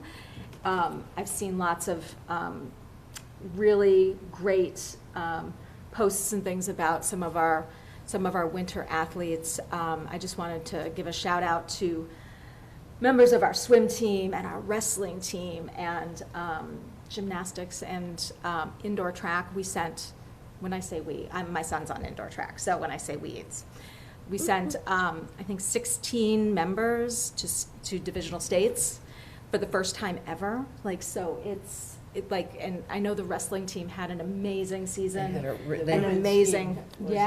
champions. Yeah, I mean, wow. and I think this is really like the first.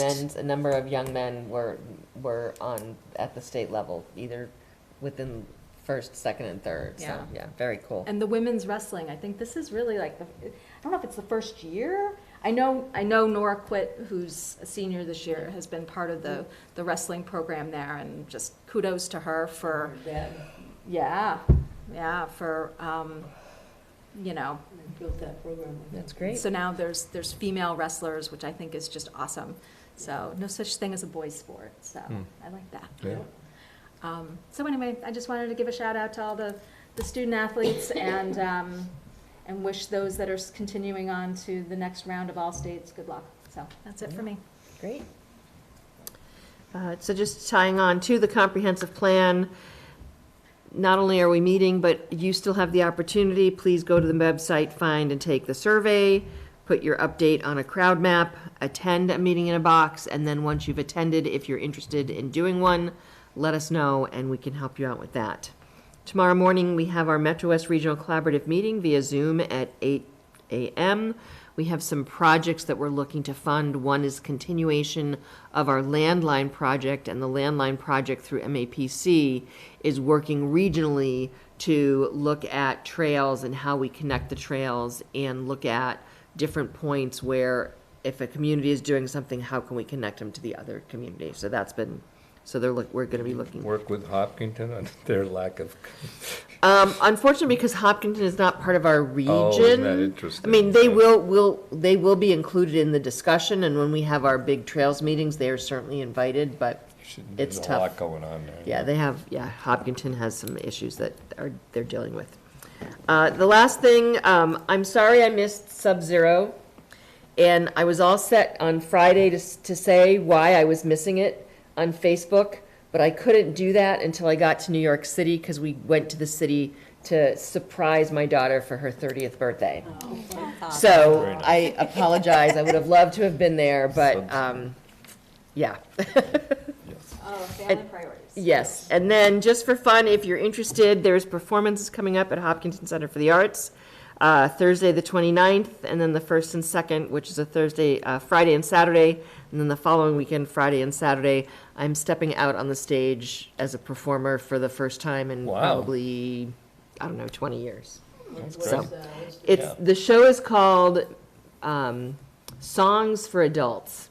And the musical director takes songs from various musicals and he puts them all together in a certain order, and they have all different kinds of themes, but it's all things that adults are dealing with. Oh, interesting. Are you singing, dancing? Singing. Okay. Singing and movement. There's no real dance, but, so it should be fun. Too, wow. Yeah. And that's all I got. All right, thank you, Yolanda. Just a couple quick things. One is just a reminder, February is Black History Month. I thought that was, an important thing to remember, especially given our earlier discussion. And did anyone, I wasn't able to go to the Ashlands United did an event. I don't know if anyone else attended that. Did you guys? Oh, good. Yeah. Do you want to just say anything about it, or? Yeah, I thought person we had was Kelly. I'm trying to remember her last name, but she's a professor, and she talked a little bit about her experiences, and then dug a lot into a lot of the experiences of African Americans, like in the South, and just some of their experiences. I thought it was really, really good. She was good for you guys for going. She was pretty dynamic. It lasted about an hour, and just kudos to Ashland is United for putting together another great program. Great. Well, thank you. And Jen, I don't know if I know there just was some issues with people who were trying to get on. There was like a registration. I do believe that they have a recording, and they're hopefully going to share that. Oh, that's nice. Yeah. Cool. The speaker was an author and has podcasts and allowed them to share that later for folks who couldn't make it. So. Great. Well, thank you.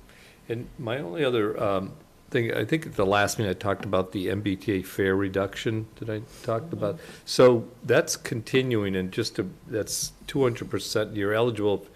It's a 50% fare reduction if you're 200% of the federal poverty level, which for a single person is like $29,000.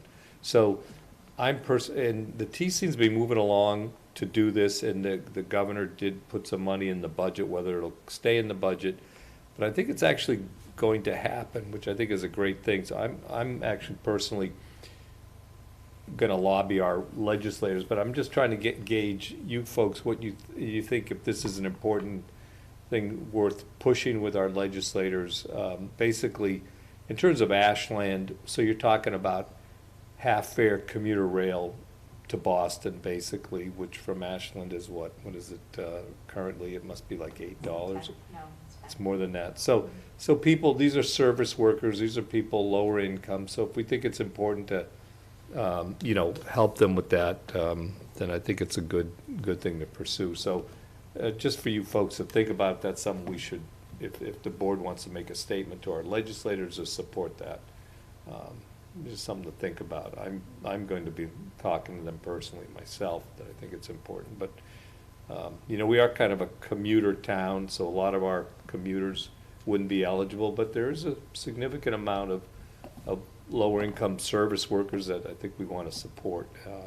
And to use commuter rail, I think, benefits everybody, as a whole. So I think it's overall a good thing, but I just wanted to put that out there for consideration and kind of an update. So I think that's going to actually happen. The T seems to be committed to it, and they're taking it on. My understanding is they're trying to address the whole free fare like Boston was pushing, and this is their answer to that. So it's really widespread amongst subways and buses are really the significant amount. But commuter rail is part of that too, and I think that's, an important part of it. So it's true, but I have to say that sometimes when I look at the continued problems, right, that the T faces, and think about free, well, I mean, it seems to me that they need to be trying to use money to Right. fix their problems. Well, that's gonna be the next one. Yeah, so I think their answer is, like, I mean, let's their have answer a is, we're so needs-based. awful, we're gonna give you free service, Right. but Well, I'm they're, not sure they're that- not. Their answer is the reduced fare, 50%. Yeah, no, I know, but I'm Yeah. just, Yeah. just saying it's in some way I understand, but, The math.